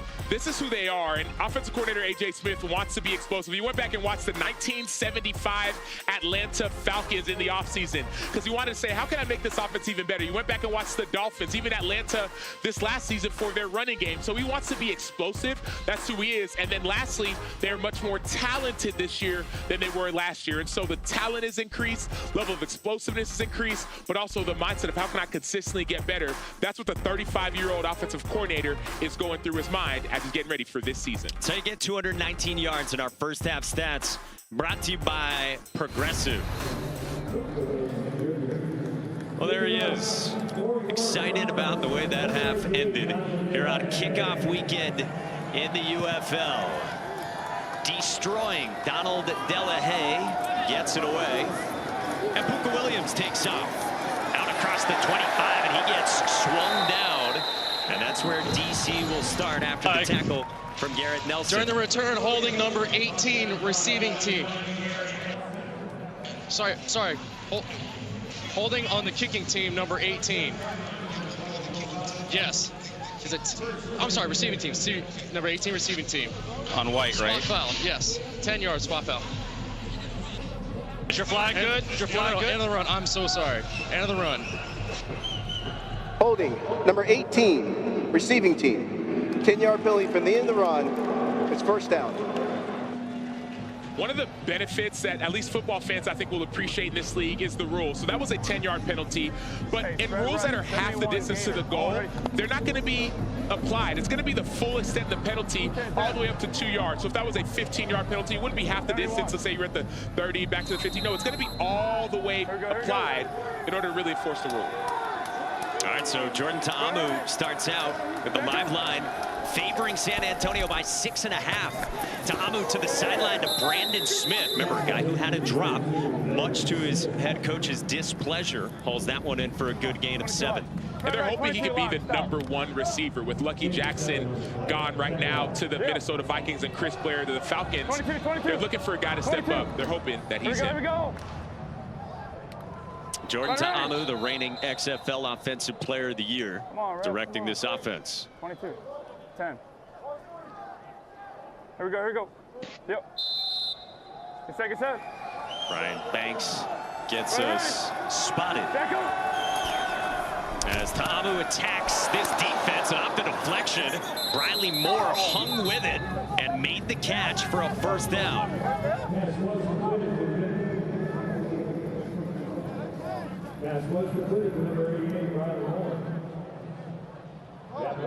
Red, white. Here we go. Yeah. Off the ricochet, the tight end Moore with a first down against this Will Reed-led Brahmas defense in his first year on the job with Wade Phillips. Ta'amu rifles one too high for Kelvin Harmon.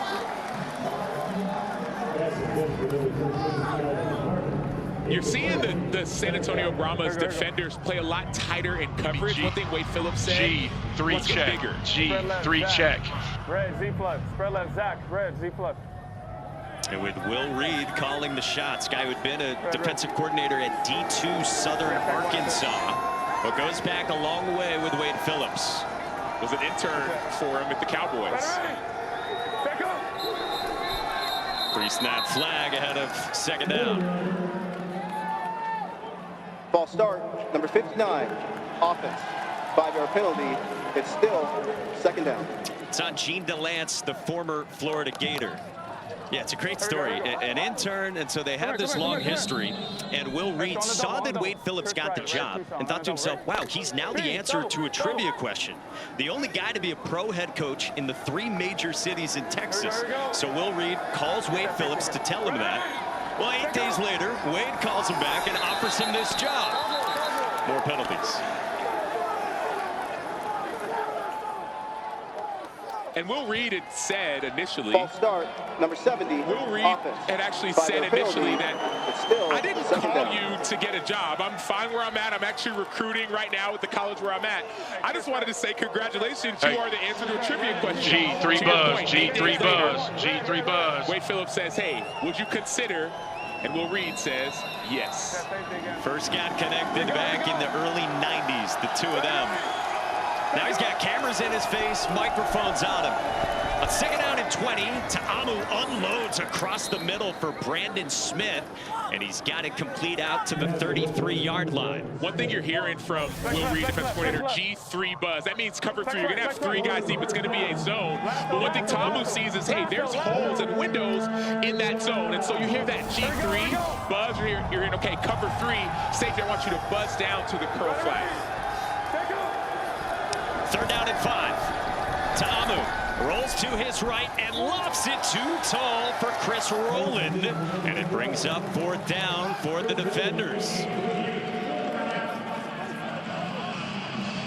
We were talking to Will Reed earlier in the week, and he said that he's still learning from Wade Phillips. He has the utmost respect for Wade Phillips. He says that, man, I feel like I'm back in elementary school talking about different styles of defense and what do I call in certain situations.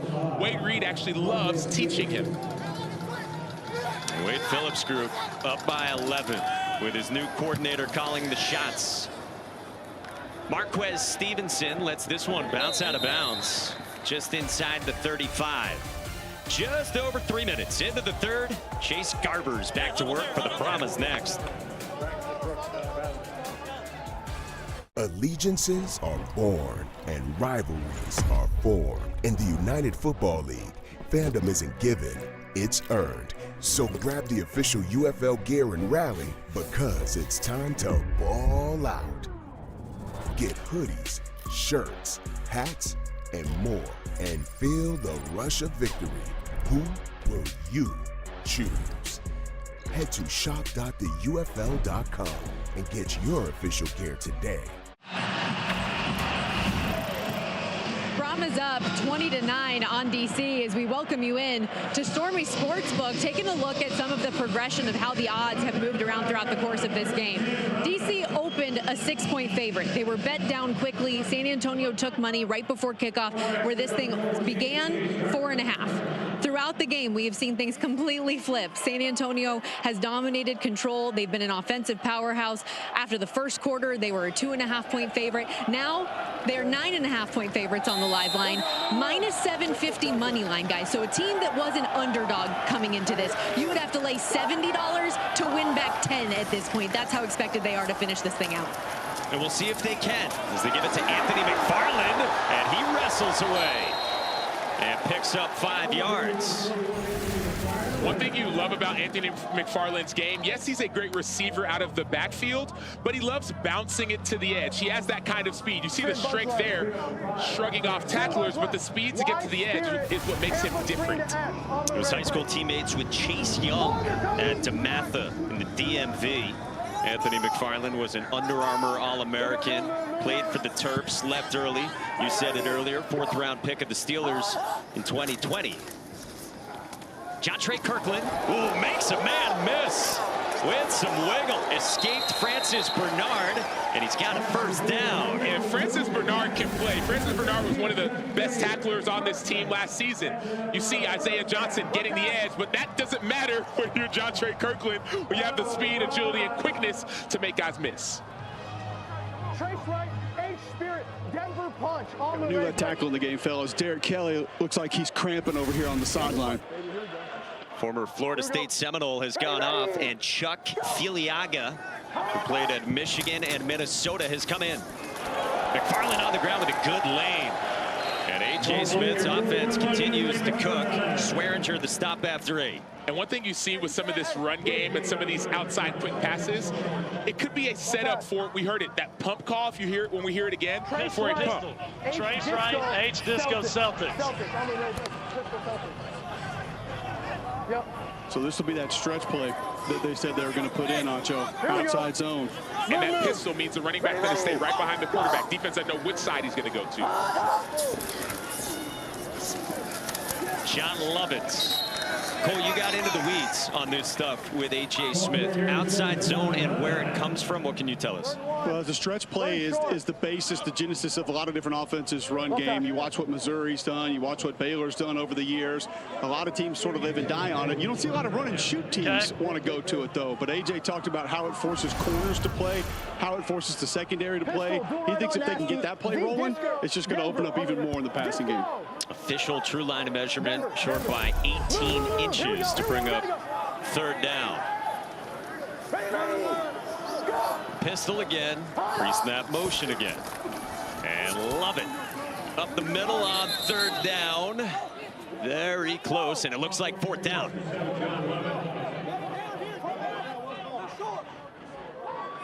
And some barking back and forth. You can hear them saying it's short. Those referees are going to spot the ball. Once the ball is spotted, that's when True Line comes in and shows you what the distance is to the first down. Well, it's been interesting. San Antonio's been aggressive on fourth down in this game. From the opening start of this game, their first drive converted a couple. Another true line of measurement. So they picked up 2 inches on the Lovett run. And DC has been conservative. Frisco. Fourth down at 16 inches for Chase Garbers, the quarterback who kicked it. It is close again. And we'll see. So again, traditional spotting mechanism from the officials. Then the cameras come in and measure once the ball is spotted, and the chains will never come out onto the field because of that. It looks like DC got a stop.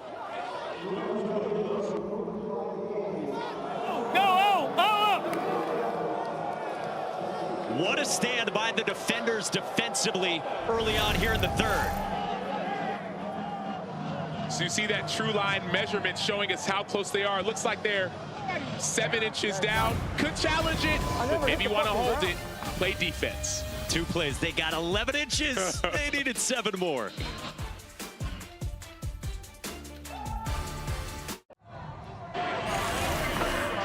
Back in San Antonio with DC linebacker Francis Bernard in on a critical stop for this defense. How big was that here early in the half to get your momentum going back on your side? It's big, but we just got to keep chipping at it. We got more coming, so the more we just do our job and everyone just stays disciplined, you know, we'll come.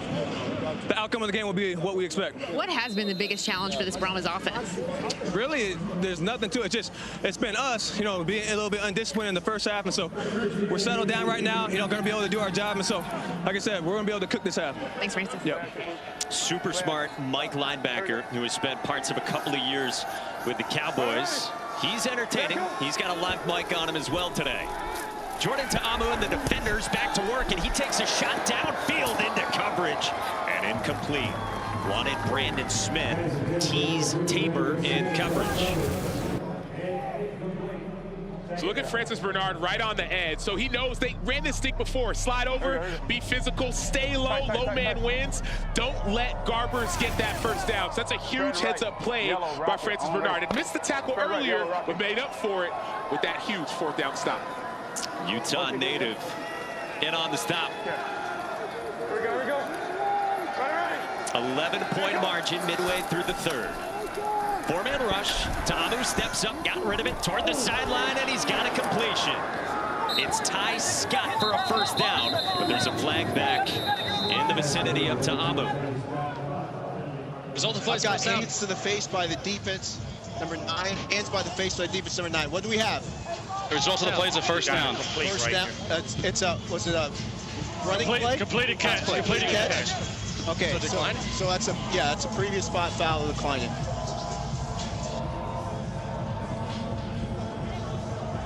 Illegal use of hands to the face, number 9, defense. That play is declined.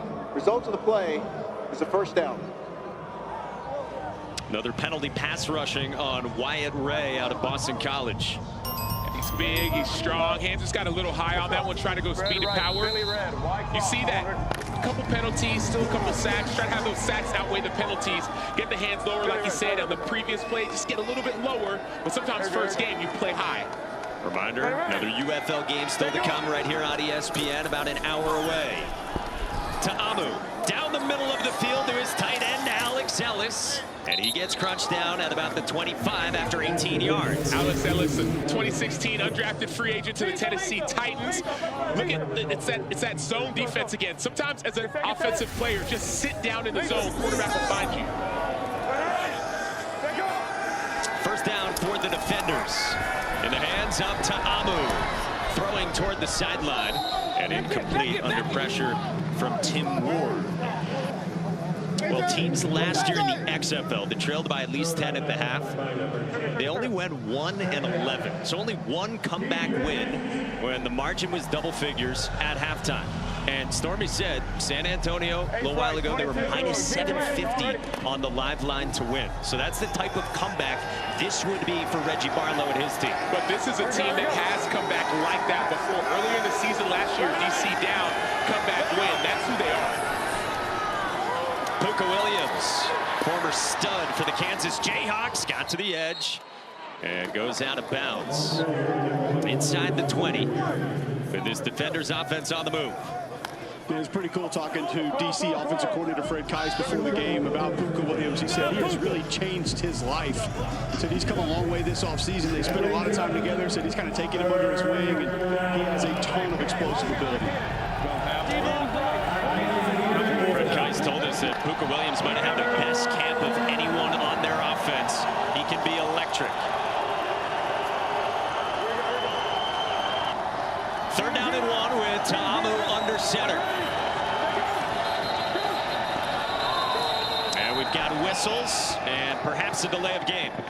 Prior to the snap, delay of game, offense. By their penalty, it's still third down. Cole, we saw some procedure issues earlier in this quarter. DC offensively, we see a delay of game there. What are you seeing from their offense and the O-line and everything? Well, first and foremost, procedure, jumping a little bit off sides, and once you do it, it gets into your mind, it gets into your head, and I think there is a little more noise here than maybe DC thought there was going to be. And then that defender's going to try to get a jump on you, an obvious passing down, so you're trying to get off the ball a little bit more quickly. You hear different things. It's tough to stay in your normal routine. It was their 4th penalty this quarter, and now again, with the noise coming up, we got pre-snap movement on the right side of the offensive line on Gene DeLance. Neutral zone infraction, number 45, defense. 5-yard penalty, it's still third down. But it goes against Delonte Scott. So I don't know about that one. This is a play, you may not want to challenge it. You can challenge it. Dante Scott, that's his second neutral zone infraction, but going back and looking at it, looks like he was keying the offensive lineman. Cole, you may see it differently. Keying the offensive lineman saying, hey, you move first, I'm going to move after you. You and I are always going to see that on different angles. I will say, Coach Phillips reached for the flag 2 different times. He didn't throw it. Doesn't want it, and on 3rd and 1, up the middle, Cam Harris has it up for a first down. And part of the reason why he may not have thrown it, he said, we asked him its criteria for challenging a play. Remember, UFL rules, a coach can challenge any play they desire, whether it was called or not called, just have to be specific.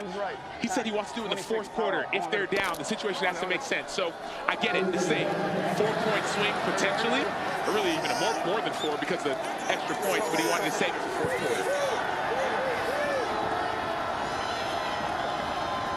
Now on first down, inside of 5 minutes to go in the 3rd. Harris got away, and Harris plunges inside the 10. So, Dean, we'll ask you, had Wade Phillips challenged, do you think he would have won?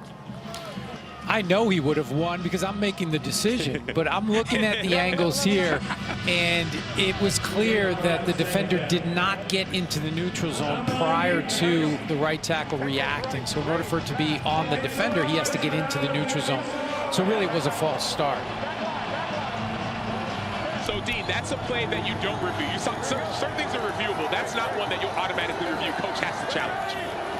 That's a coach's challenge only. Second out to Amu, just gets rid of it. Dean knows what the call would have been. No one man should have all that power, they once said. He's the best. So now it brings up 3rd down and 5 with DC on this extended drive approaching 9 plays. Hurry! Texas bunch right, Jack. Yellow, wide mesh. I'm on ready. DC is 3 for 8 on third downs in this game.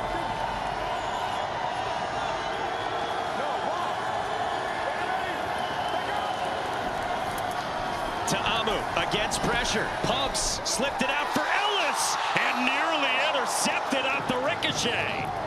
4th down. You see the leader of the defense right there, 29, A.J. Hendy, had a chance to intercept that ball. Jordan Williams with the jump, the number 15, made that ball go in a different direction. Hendy didn't get it. Jordan Mosley as well. They played together. Both safeties played together last year in Houston. Could have been a game-changing play.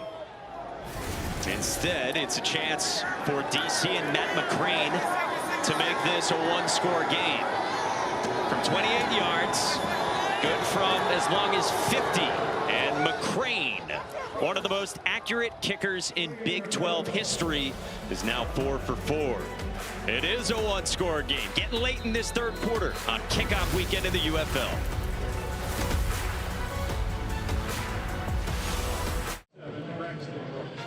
The NCAA Women's Championship continues tomorrow with 2 more Elite 8 matchups right here on ESPN and the app.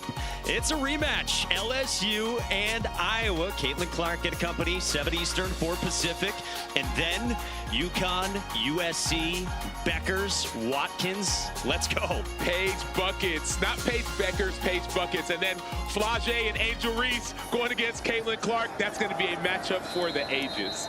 South Carolina, perfect 35-0. They're playing right now on ABC and only up by 4 at the half on Oregon State. Paxton Brooks gets it away to the electric scatback Bryson Aline. It's brought down just past the 25.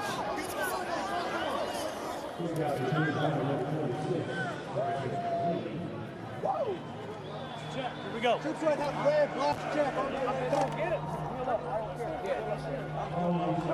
A.J. Smith leading this offense with Chase Garbers at the controls, making his first career professional start after Garbers, a 24-year-old with a lot of starting experience at Cal collegiately, beat out Quentin Dormady, played in the XFL last year. See the numbers for Garbers this afternoon here at the Alamo Dome. Easy.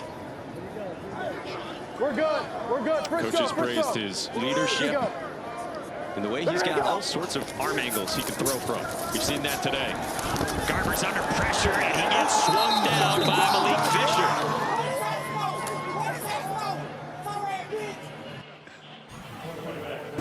So Fisher's a former rugby player, grew up in New York, played football, played rugby, played flag rugby. Didn't know that was a thing until I started doing some research. But he is an animal. He loves this game of football. And he actually had to take a 25-minute bus ride to go to practice because that's how it was in New York. A New York City native. Out of the backfield, Marquez Stevenson got it close to the sticks before he got wrapped up by Isaiah Johnson. It's 12 yards. Hoy to trace right, wide out motion, Bucks key 3. Hoy to trace right, wide out motion, Bucks key 3. Wide out motion, Bucks key 3 on the ready break. Bucks will be their gap scheme. So trying to go to the ground on 3rd down and 1. San Antonio has not converted a 3rd down in this game. Love it on the gap scheme, plunges forward. Fisher stopped him, but it is a 1st down for the Brahmas to keep it moving up by 8. Cole, when they say gap scheme, what do they mean specifically by that? Yeah, so pin and pull. So some offensive line are going to block back. The opposite direction that the ball's going. Auto Boston back 2 are going to pull it around them. So you pin it down and you pull it around. And you saw Aaron Montero, right guard, 67, pulling around there. Didn't necessarily get the kick out, but a pretty good cut by the back. Let him pick up 1st down yardage. Pulling on the field, the runner obtained the line to gain. It's on the further review. I'm on my near cart right now, which is looking right down the line to gain, and I've got a right knee down. He's contacted, and the ball is clearly short. I can see he's clearly short. That was cover 2 on Z-Go. I don't know why he's fucking telling me to check. All right, Brian, we have him short, a half a yard. This is going to set up 4th down. We're going to put the ball at the 35 and a half. It's the left hash, and it'll set up a 4th and a half. After review, the runner was down at the 35.5-yard line. It'll be 4th down.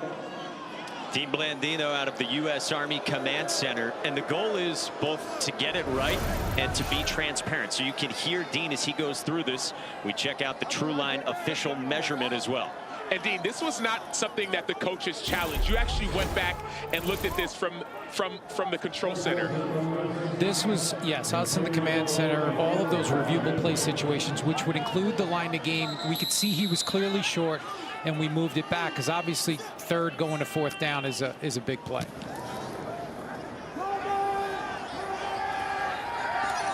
Puka Williams off the Brad Wing punt, which was a good one, and Williams cannot escape. Wyatt Ray got to him, and DC will be backed up to its 10. Hey, coming up next, 3 Eastern, right here on ESPN, the second game of this United Football League doubleheader. It's the Houston Roughnecks hosting the Memphis Showboats at Rice Stadium. Jared Garantano will be in action for Houston. Spread is just Memphis by 1. I'm going to say it because she's humble. Stormy Bonatoni, 2-0 yesterday with her picks on the first 2 games in the UFL.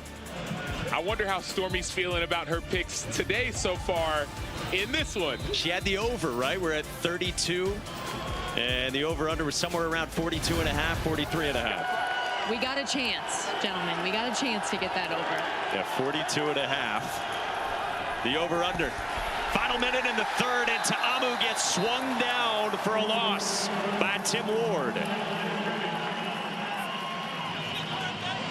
Stormy's sportsbook looked like this. Okay, so yesterday went well, which I felt like inevitably meant that today was going to crash and burn. But like I said, still alive here today. And I got Memphis +1 in that late game today. We've seen a flip of favorites now where Houston's favored, but I thought the wrong team was favored, and the market has shown as much. Houston's going to be without their star running back, Mark Thompson, with injury, and the Showboats roster is really good. Rock solid offense, loaded running back room. I think they're going to have a day. Harris on the ground for 2 yards. Who needs algorithms when you've got Stormy? The line moves based on what she thinks. It's not algorithms, Stormy rhythms. If only. In the waning seconds of this 3rd quarter here at the Alamo Dome in San Antonio. We got a flag that flies in at the end of this, and these teams getting mixed up. We will sort it all out when we come back to Texas. The Brahmas lead the Defenders by 8.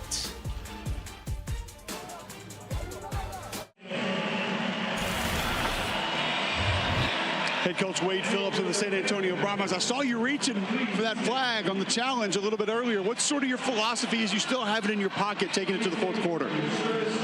Well, usually you keep it for a big play, you know, that can change the game rather than a 5-yard penalty. But they told me upstairs that it was okay, so I didn't challenge. Overall, feeling good about your team through 3 quarters? Yeah, we just got to finish the game. We're winning. We just got to keep going. Thanks, Coach. Thank you. So Wade Phillips didn't want it on that earlier 5-yard penalty. Speaking of penalties, Dean Blandino in the U.S. Army Command Center. Dean, can you just clean up what happened at the end of that before the break?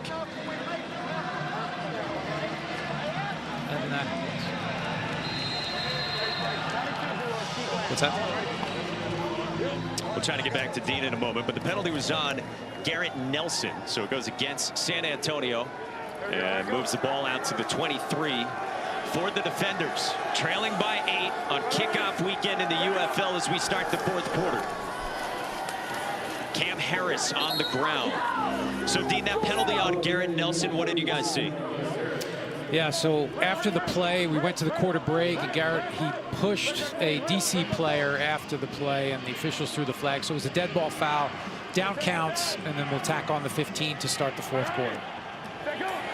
All right, so they got that. Then they just got 4 from Harris, and now Jordan Ta'amu has the pocket collapse. Wyatt Ray again alongside Delonte Scott. All you see when you watch watch Wade Phillips coach teams, they want to get one-on-ones with guys who can rush. You talked about guys who are natural pass rushers. You see Delonte Scott, you see Wyatt Ray. They both met at the quarterback. Hey, let's have a party at the QB. Get off that block. You see that's Wyatt Ray right there. Get off that block. Meet me at the QB. That should be noted. 8-point game. A score and a 3-point conversion gives DC the lead. 3rd down and 10 for Jordan Ta'amu. Under pressure. Got rid of it for Scott to make the catch at the 45. Ta'amu heaved it up there. Scott comes down with it for 43 yards. Ty Scott played with the Chiefs last year as an undrafted free agent. He was on the team, but there's going to be a busted assignment. Great game up front, but better job on the offensive line. Then all of a sudden, busted assignment. Hendy tries to make the play. It's not enough. Try to reroute. If that's cover 2, you got to get a bigger reroute in order for that play to be successful defensively. And then Scott with the drop on a rifle from Ta'amu. 2nd down.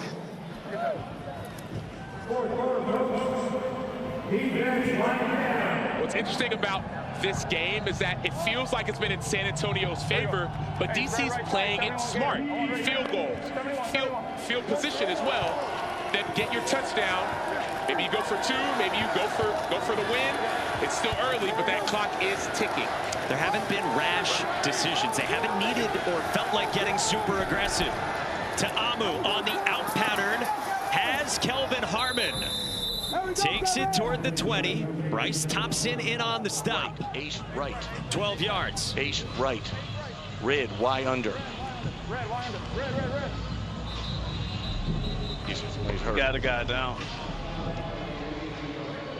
That's Bryce Thompson. Coach, we got this 24-year-old former Tennessee Vol who played, as you mentioned, Sam, in the XFL last year with Seattle and has NFL experience with the Saints. Got a look with the Dolphins after last year. Check on him when we come back. 8-point game, Brahmas in front.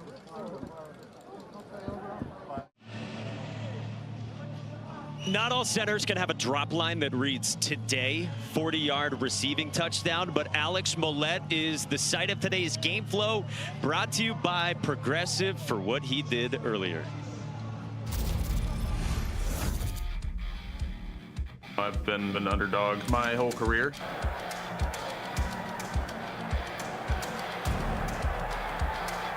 Gets this delivery from Brad Wing for a thick 6 that is sweeping the nation, folks. Oh, yeah, baby. Let's go, Brahmas! Woo! Hey, boy, hey! All right, Alex, you just had to take us through the touchdown earlier. Just any opportunity that you thought that might be coming to you? That ball was not supposed to come to me. I didn't think it was going to come to me, but it happened, and I just thank the big man upstairs that I got to catch a touchdown on Easter Sunday. Ball in the air. Do you have any idea what you were thinking at the time? My mind was completely blank. I was just like, I hope I don't drop this. And then once I caught it, I turned around and no one was near me, so I went for it. All right, so I'm going to ask you what I asked you on the field. I think you're a little too amped up to actually hear it. Do you have any idea the impact and what you've done for us fat guys everywhere? I know it's all of our dreams. I know that we put that fake in and we talked about I was just more of a decoy, but, you know, stuff hit the fan and I was there, so. But I love it for fat guys. There you go, guys. I'm putting it #1 fat guy touchdown all time. I don't care what Gold Jr. says. You know what, Gold? Jeff Schwartz, he's saying the same thing. He said the best play in UFL history happened on the first weekend. Jordan Ta'amu finds Kiki QT, and he's got a first down. So that trick play, that's the last touchdown in this game. And so the lead has dwindled for San Antonio and Mollett to 8. DC's on the move, and they just got 13 with QT. They just got 13. If they score here, they have 3 options. Go for 1, go for 2, go for 3. Obviously, in this situation, you're likely at least going for 2 to tie or going for 3 to get a lead if you do score. But on the other hand, yes, he's excited, but he knows how close this game is. First down and goal. Jordan Ta'amu to Ellis, and dropped it, and they're going to call it incomplete. Nate Wheeland, the linebacker, was right with Alex Ellis, and an incompletion. He never. Yeah. Yeah, good. He never gains firm control of the ball. He's bobbling it the entire time. Good call. Yeah, you can see he never gets firm control. He tries to put it away. He's losing it. The ball hits the ground. Game's tight, Red Rocket. I'm on ready. Game's tight. So again, that's Dean Blandino in the U.S. Army Command Center talking things through the officiating crew and head referee Brian Banks. Reggie Barlow raced onto the field, and you heard him calling the timeout with the play clock winding down. Reset it. And they used their first in this half. Can you talk to them? They didn't reset. And he thinks there wasn't a reset. Please.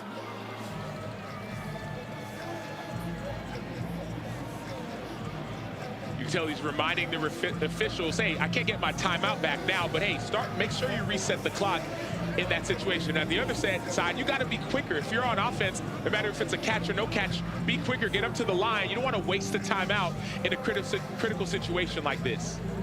And again, you can hear directly the conversations from Reggie Barlow. We already got the ball down. I'm not sure if he made an announcement or it was loud enough for you to hear. Yeah, I don't The reigning XFL Coach of the Year told you they lost in the title game last year. It was an incomplete pass, and the guy said he said it over the intercom like he said he did on this reporting thing.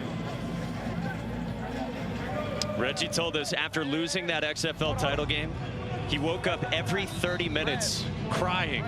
That's how much it meant to him at the end of last year. He said he slept like a baby. So waking up every 30 minutes. Uncomfortable. He presides over this. DC down by 8, inside of 11 minutes to go. A drive that started on the defender's own 10. It's got 10 plays and 82 yards and counting. Jordan to Amu. Time to throw for QT. And a touchdown. DC can tie it with 2. Left hash, 2 left hash. And we got a flag. So we may get this at the 1. Hey, look at this guy. Stop this guy right here. 59 spitting on the defensive player, and I'm going to eject See if you can get a shot here.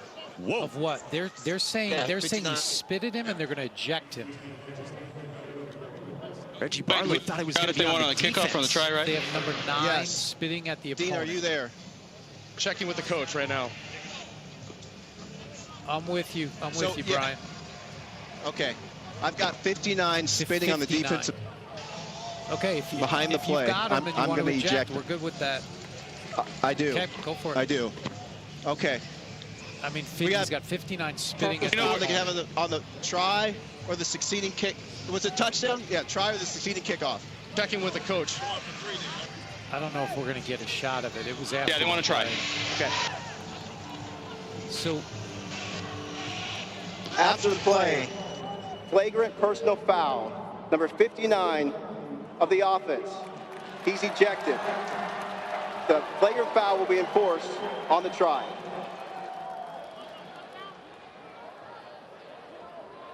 So a lot to unpack here. Gene DeLance, after the touchdown, spitting on an opposing player. Brian Banks, the referee, and this crew decided to stick with it. Hey, get your man. Hey, your boy spit on me again, it's over. He spit on me again, it's over. Yes, get your boy. Get your boy. So Delonte Scott says that he got spit on by Gene DeLance, who gets ejected, and this penalty has apparently the option to be enforced on a try when DC is trying to tie this game. Well, that's huge. I love the composure by Delonte Scott. He could have retaliated, and usually the second person gets penalized. Instead, he communicates, and all of a sudden, now you're going to see this 15-yard penalty. Go for 1, it'll be... No, 1 is 17. 1 is 17, 2 is 20. 25. Even more to an offensive yard penalty for the Brahmas. Andre Garreau's trying to convince Wade Phillips to throw the flag because the right tackle moved early on that game. So we'll go from the... Yeah, hold up, I need He's convinced that the right tackle moved early and wants him to call it back. So you could have a challenge from Wade Phillips on the same guy who has already been ejected from this game. That's what they're talking about. Wade Phillips and Andre Gerard, the 5-time Pro Bowler offensive line coach for San Antonio. Just finding out right now what Coach Barlow wants to do. You have a challenge that you can use. Dean, can you hear me? Yeah, we've got a challenge flag potential, but I'm with you, Brian. Go ahead. Sorry, this is Steven, by the way. I'm letting you know that Coach Phillips wants to challenge the play that there was a false start on the right side of the offensive tackle. Can we challenge that? Absolutely. Yep. Cue it up. All right. So. Okay. He wants to challenge that. So we also have that 15-yard penalty that has to be enforced, right? Just give me my number. And he's early.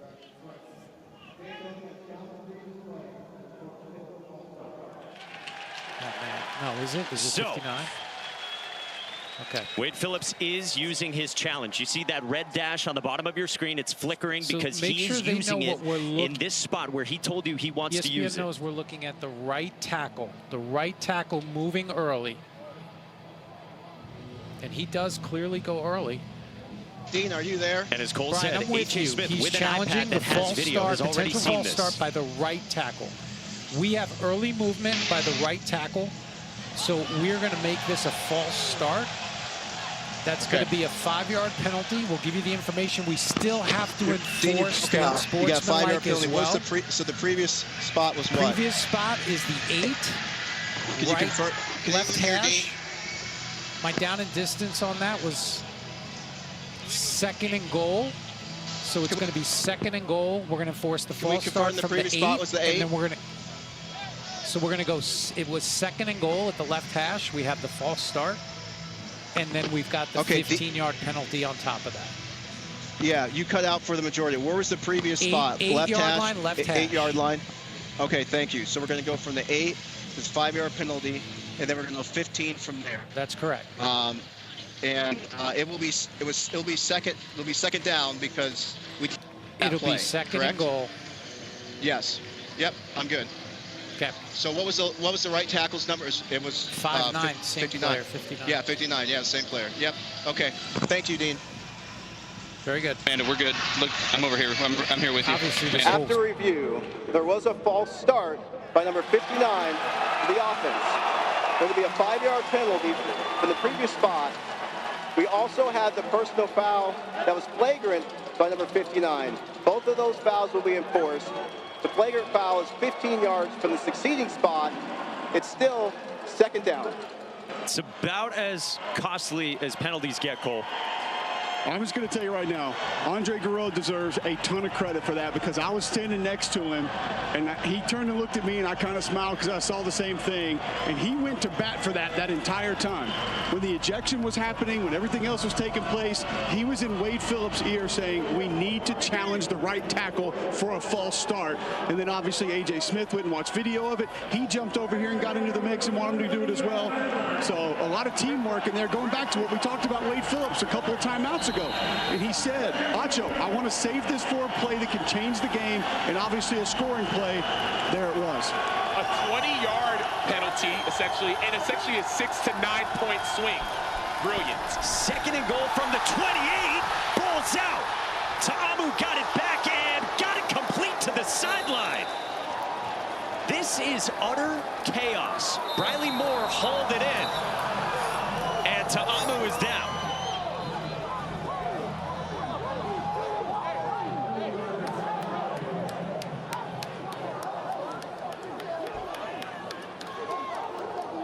Wow. I have taunting by number 1. He gave the grave digger sign to the sideline after the guy's in.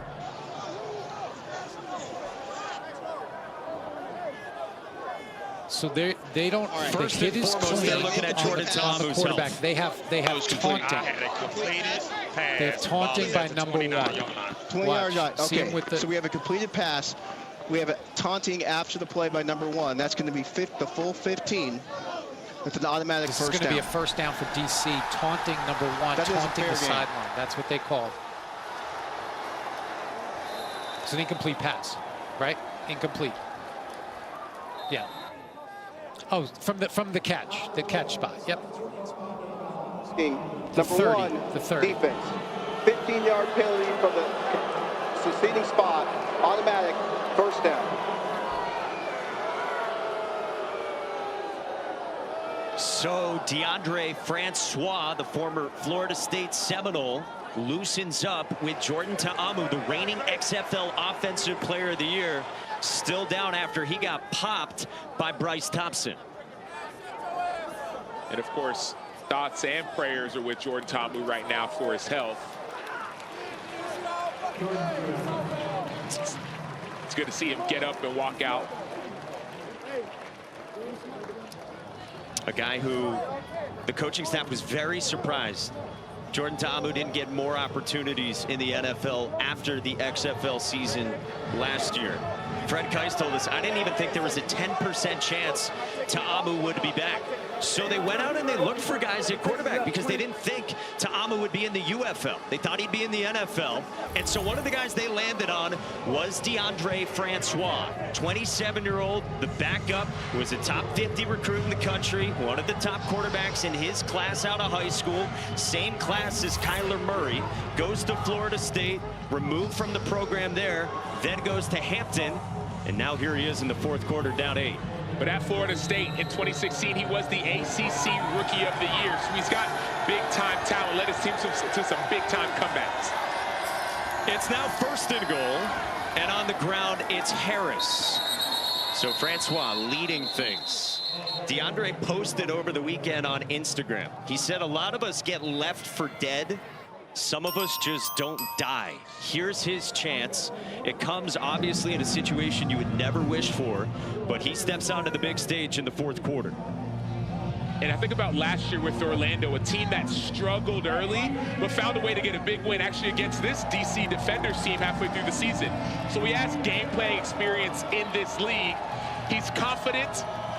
He knows exactly what to do. Now it's his time to go and prove it to the world. Looked like Francois had some issues with his headset comms.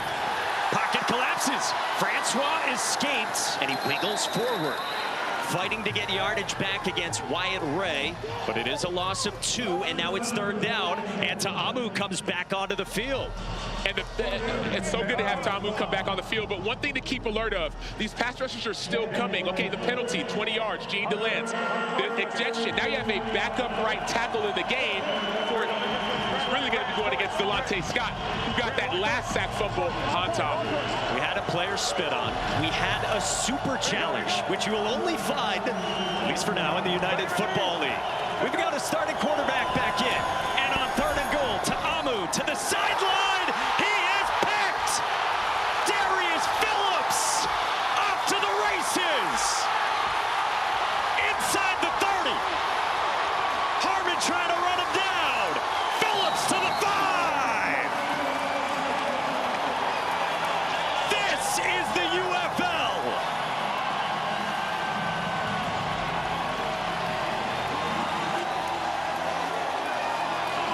If you're throwing that out route to the opposite sideline with a DB like Darius Phillips, notice it's that far sideline. Undercut the route, pick it, go, score. As much as you can. Now you get tired, I get it, but hey, undercut that route. You see everyone running. Wyatt trying to go get that block. Huge swing.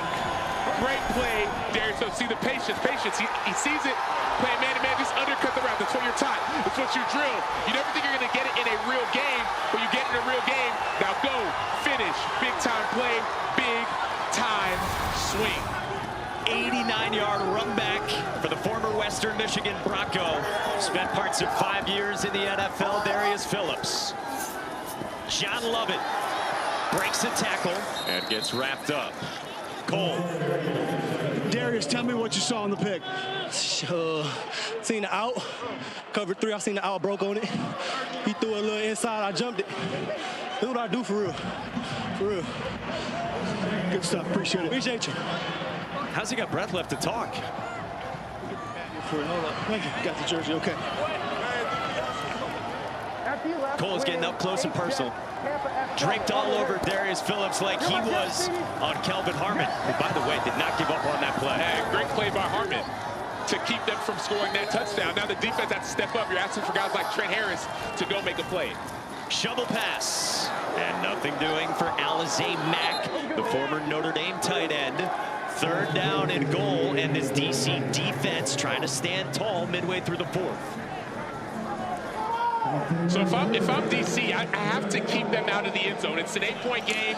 Keep them out of the end zone, hold them to a field goal, make it 11. It's still a 2-score game. Easy win if you can get to the end zone. But if they score here, now all of a sudden instead of 8, maybe it goes to 16, maybe it's 14. It's not as easy. So defense, you saw DJ Swearinger, he's confident, but they're saying, hey, forget about what the offense did. Let's do our job. Over under 42.5. You saw we were 11 points from hitting that. First one used by the Brahmas. You got to tell me the personnel. Everybody, get your breath. This all started when we thought we had Kiki QT with a touchdown. Could have given them the chance to tie it. On the 6? Yeah. Here we go. Hey, shut up and listen. Get cover 2. All right, so this is what we're going to do. Hoosier, trips left up. Wade Phillips used a super challenge, which again, if you're just flipping around and joining us, it's for any penalty called or potential penalty. Cole explained it through the help of his 5-time Pro Bowl offensive line coach.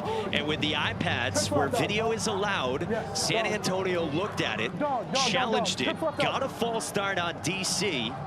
Jordan Ta'amu comes back into the game, and the first snap, he throws a pick that has set up San Antonio here. 6-point dogs when this line opened. Now leading and looking for more.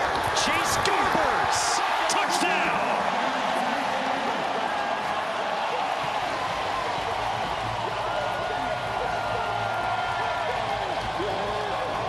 Play calling at its finest. You think about it, this Miami Dolphins kind of offense, the motions, the shifts, the defense, what happens, they start looking outside, you start widening out a little bit, it goes to an empty formation so there's more space. Up front, players thinking it's going to be a pass, they're pass rushing, and that offensive line led by Alex Millette scored the touchdown, the center gets him in the end zone. So the lead is 14, and again, no kicks for extra points. You can choose to go for 1, 2, or 3. So far on this kickoff weekend, teams are 4 for 4 going for 1, and 4 for 6 going for 2. This is for 1 point from the 2-yard line for the Brahmas. And it's John Lovett on the ground, kept it alive and scores.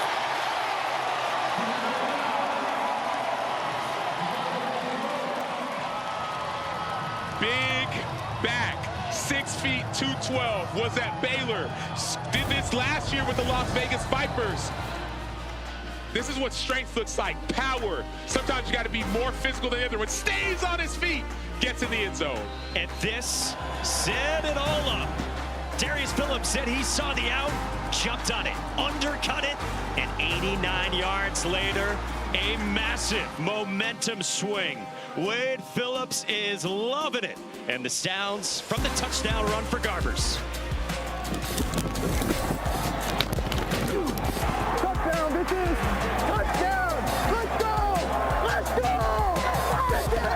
Y'all know what I'm saying? Let's go! Let's go! Millette wants to see what he did on this last play. I got A.J. Smith, offensive coordinator. Take me through what this motion does for you on the draw play to be able to score. Anytime you motion, if you're motioning with the purpose, if 39 stays in, we throw to out. So now that motion's influencing everybody to get us a 4-1. Now again, this defensive coordinator, big cover 2 guy. So if we get 4-1 with Chase, who's an athlete, he saw it, they widened, he took it, we scored. It's a nice job by your left guard, 66 there. Absolutely, our O-line played their butt off right there. Thanks, AJ. No. So again, iPads on the sidelines with live video, which you can only look at still photos in the NFL. Another one of the innovations that you have here in the United Football League. And the conversations with the coordinators, we heard exactly why A.J. Smith called that play. And you saw it on film. You saw the inside linebacker start to widen out because of that motion. And all of a sudden, if it would have been there, he would have thrown it. But no, we had the option to run and chase Garbers. Even his athleticism is being used in this system. All right, so here we go. It's a 15-point game now after it looked like DC was a 2-point try away from perhaps tying this game.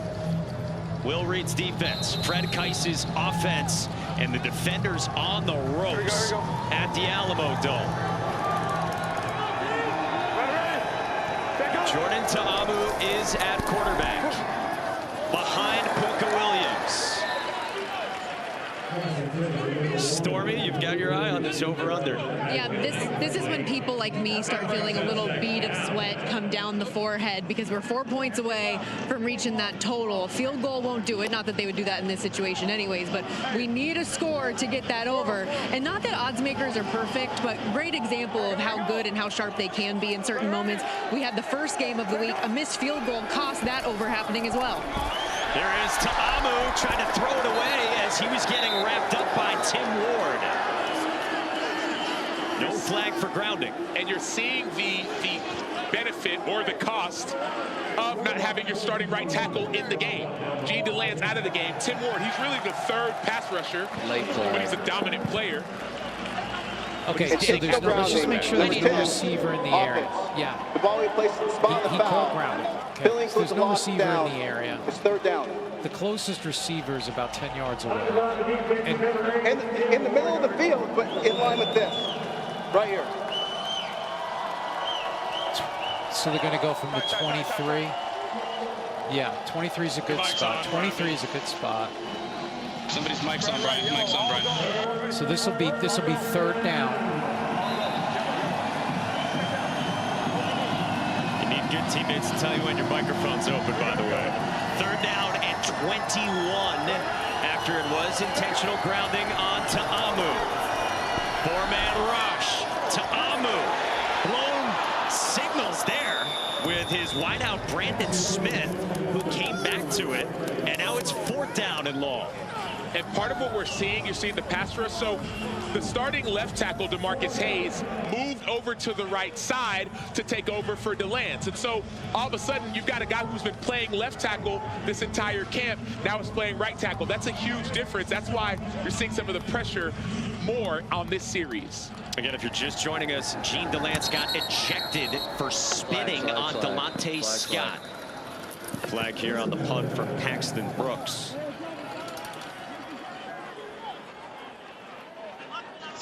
K-ball.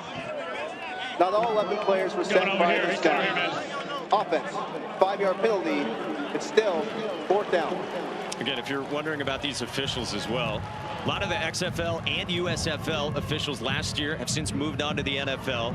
Brian Banks is a Big Ten referee, was a part of the crew that did the Texas-Washington college football playoff game this past season. So these are really good officials. And part of the benefit of this league, not just players going to the NFL that we've talked about, it's referees. As you mentioned, there have been multiple referees that have gone to the NFL.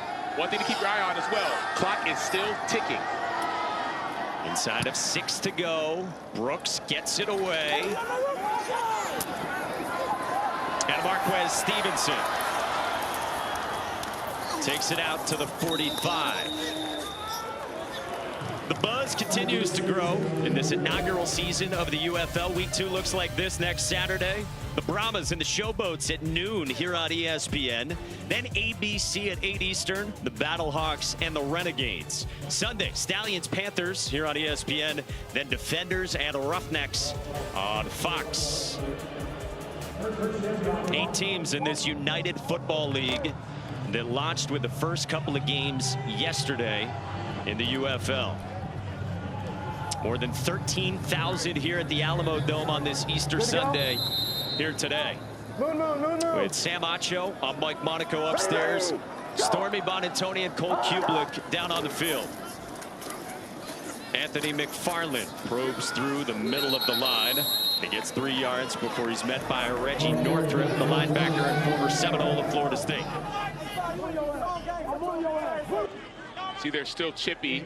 But one thing, chippiness aside, in this league, 35-second play clock, it starts to run on running plays immediately. On a passing play, let's say the ball goes out of bounds, it gets spotted, but it still runs. And so notice it's going to be a muddle huddle. They'll take longer at the line of scrimmage for the offense. Defense has to be aware. We've got 2 timeouts. Let's use them wisely and try to get the ball. As we go inside of 5 to go.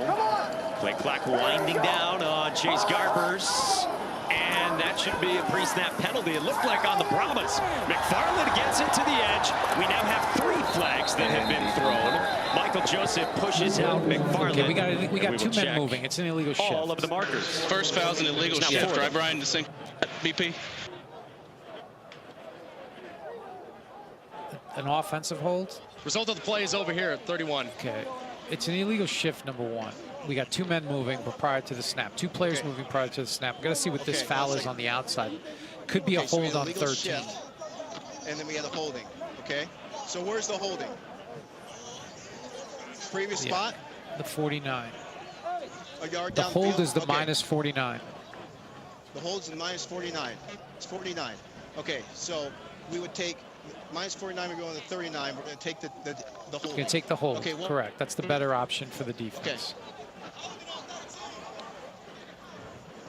There are 2 fouls on the play. Illegal shift, offense. That penalty is declined. Holding, number 13, offense. 10-yard penalty for the spot of the foul. It's still 2nd down. If you're San Antonio, you don't want to get too sloppy here with still 4:41 to go. And the reason why is that if DC gets the ball back and scores, there's an option not to kick an onside kick. Yes, you can if you want. You can actually go for a 4th and 12 play. You can get the ball back after you score if you're down in the 4th quarter and go for a 4th and 12 from the 28-yard line. If you get it, you keep on playing. So this game could change in an instant. Yeah, and that's the idea behind that rule in this league, is so that you never feel like you're totally out of it. And that would be a make it, take it type scenario should DC get it back, score, and want another crack at it. So that's and that play would be from your own 28-yard line. So it plays like a normal play. If you get a first down, keep on playing. If they intercept it, it's their ball. Meantime, 2nd down and long for San Antonio, trying to run some clock. Lovett escapes again, and he finds more yardage. 7 for John Lovett. So again, this is football by and large the same way you know it in the NFL or in college football, but some notable differences. And the one that you're talking about is right there in the middle. Make it, take it, instead of an onside kick, which last year in the NFL only had a 5% success rate. Correct. You can always do an onside kick. You have to declare it to the referees. But this make it, take it can only happen in the 4th quarter when you're down after a score. You make it, you keep on going. You get the ball from the 28-yard line, you make it to the 40, you keep on going. If not, other team's ball. And last year, 40% success rate on it in the XFL. Brahmas on 3rd down, incomplete to McFarland. So now it's 4th down. Clock stops with 3:33 to go. And are you surprised they threw it? A little surprised that they threw it, but once the ball gets spotted, the clock will continue to run. Just you lose a few seconds. Yep. So I'm not upset with that call. But I'm very aware of these punt rules in the UFL. So no offensive player on the punt team can go downfield. Returners are of huge value. You can't go downfield till the ball is punted. And so this could be, we talk about changing a field position, could be a huge play for Puka Williams, the returner. Getting it from Brad Wing of NFL fame and from LSU. Williams at his 5, inside of 3 minutes to go, and good punt coverage by San Antonio. Rex Sonohara, the long snapper, got to him. Shout out to Rex, long snapper, but even more, let's go to the San Antonio Brahmas defense. You see pressures, you see sacks, you see bull rushes, you see Wyatt Ray, you see Delonte Scott getting the ball, interceptions. I mean, this defense is outstanding. It was part of the strength of their team last year. That's Darius Phillips, went 90 yards. But Wade Phillips is the architect, really, of this defense. He wants one-on-ones. He wants pressure. 4 sacks, 4 TFLs, see that interception. This defense is really the game changer in this game. The 76-year-old Wade Phillips, who the first time he served as an NFL head coach, his running back was Earl Campbell. Here we are in 2024. Jordan Ta'amu to the sideline, has a completion to Ty Scott. Inside of 3 minutes to go, defenders down 15. Correct, and there will be a 2-minute warning, and once that 2-minute warning happens, anything inside of that 2-minute warning, the clock will stop like the college rules after a first down, and then it'll run again. So it runs here to 2.5 minutes. Jordan Ta'amu under some pressure again off that right side. Heads off to the sideline, and he tiptoes out of bounds and has a first down. Bunch left. Get 11 in. 11. We 11. Bunch left. Quick Z out. Yellow, go switch. Yellow, go switch. The multi-talented offensive coordinator, Fred Keiss, has been a high-level OC as far back as 1992 at Morgan State. Worked under Reggie Barlow, the DC head coach at Alabama State, in the college game as well. Ta'amu pumps, pulled it down, and a wobbler falls shy of Chris Rowland. We hit the 2-minute warning at the Alamo Dome. Does DC have a comeback in them?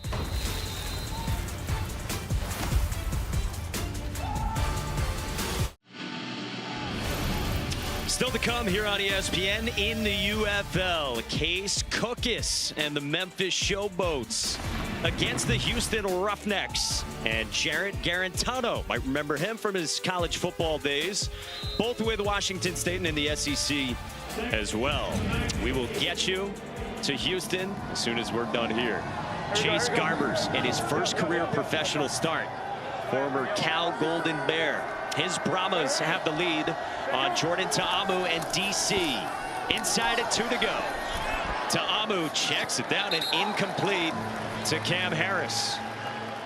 Sometimes when you're a quarterback and you start feeling all this pressure from defenders, especially pass rush, it's like you hear footsteps. It's like, oh man, where do I go? You can't step up in the pocket because pressure on the inside. You can't escape because pressure on the outside.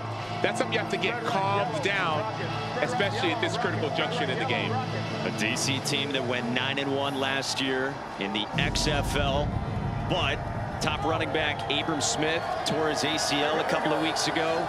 And the best wide receivers from the defenders now in the NFL. 3rd down and 10. Ta'amu. Smith on a comeback and has enough for a first down. Tease Tabor on the stop. 1:44 to go as they momentarily stop the clock. Looks like Tease might be down. And Tabor's slow to get up. Don't stop the clock. Tease, get off Timeout for an injured defensive player. As we are under 2 minutes, San Antonio will be in charge with the timeout. That is their second of the half. So you heard Wade Phillips there. He just wanted Tease Tabor to get to the sideline. Instead, the Brahmas get tagged with the timeout, and the clock stops for DC in comeback mode. He's thinking of the strategic part of the game. He knows the clock will stop, but then it'll start again. So if you're that close to the sideline, he's saying, Tease, you're 5 yards away. If there is an injury, just get off the field in order not to have the offense give them that extra advantage of a timeout and a stop clock.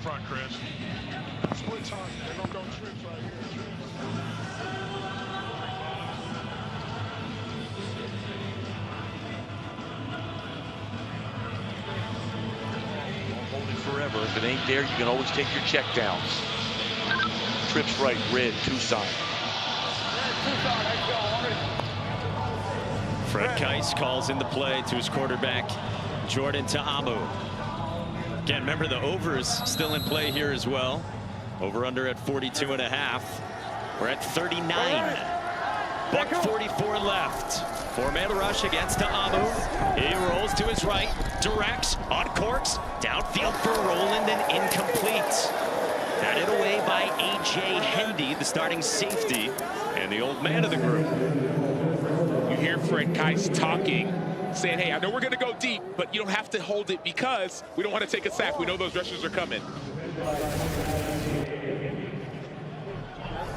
How about Sean Tyson standing in, taking a hit?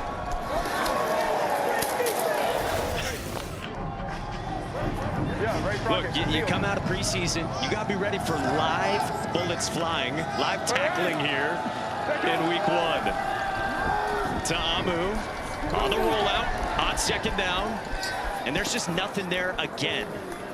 Well, the defense, they know it's obvious pass situation. You can play with 2 high safeties. You know they have to, it really helps you as a defender say, hey, these are the routes they run on this situation, 2nd and long, 3rd and long, right? 3rd and 10. You know it's not going to be a short route. Pass rushers are creating more pressure. That's the pass rush, the front, and the coverage working together. Yellow, go switch. Shot's good to go. Live action, handles the head. Just outside of 90 seconds remaining. Ta'amu's just 1 for his last 5. Now faces 3rd down. Can DC get points here and go for it? Ta'amu down the center of the field and incomplete. Too tall for Alex Ellis. 4th down, gotta go for it. And you wonder if part of the reason Ta'amu may be off is maybe that injury. Spread right, spread right. Yellow rocket, yellow rocket. Got 2 minutes there. Spread right, yellow rocket. I'm on ready. Yeah, Spread right, yellow rocket, and a gotta-have-it moment for Jordan Ta'amu and the defenders. And yeah, to your point, he got hit hard by Bryce Thompson. Pop back up, came back into the game after just 2 plays. 4th down, pressure comes. Ta'amu unloads for Scott, and it's incomplete. Tees Tabor in coverage, and Wade Phillips and San Antonio can taste it here in week 1. Huge play by Tabor, a man with NFL experience, man who was banged up a little bit before. Notice they're playing about 10 yards off. They know what's coming. You bring the pressure. Tabor's strong at the point of attack, gets the ball out from Scott. Frustration for Jordan Ta'amu. That's how we play defense. A jubilation on the other sideline. Tees Tabor says, that's how we do. Defense on one side, and Chase Garbers and the San Antonio offense on the other. Garber's a guy who learned from Derek Carr, Jimmy Garoppolo, Brian Hoyer in his time with the Raiders. Now here with the Brahmas. Let's listen to his day.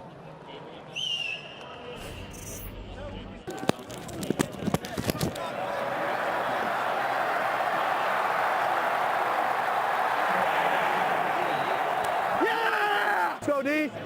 I want a turnover. I want the ball back. Let's go! I got dinner at 8:30. Let's get this game over with. Oh, so he's got Easter dinner in the works as well.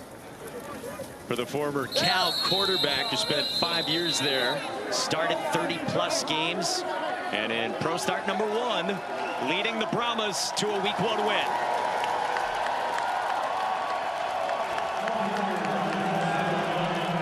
A reminder, don't flip away. Memphis, Houston has started. We will get you there in moments. Wade Phillips still doing it, folks, in the UFL. He's got to win over DC in week 1. For Stormy Bonatoni, Cole Kublik down on the field. For Sam Acho upstairs, I'm Mike Monaco. And our entire crew behind the scenes doing the heavy lifting, led by Alex Farmartino and Chuck Ciccarello. Happy Easter Sunday. Folks, this is the UFL. It's glorious. We're just getting started. Let's get you to Houston in game 2 of our doubleheader.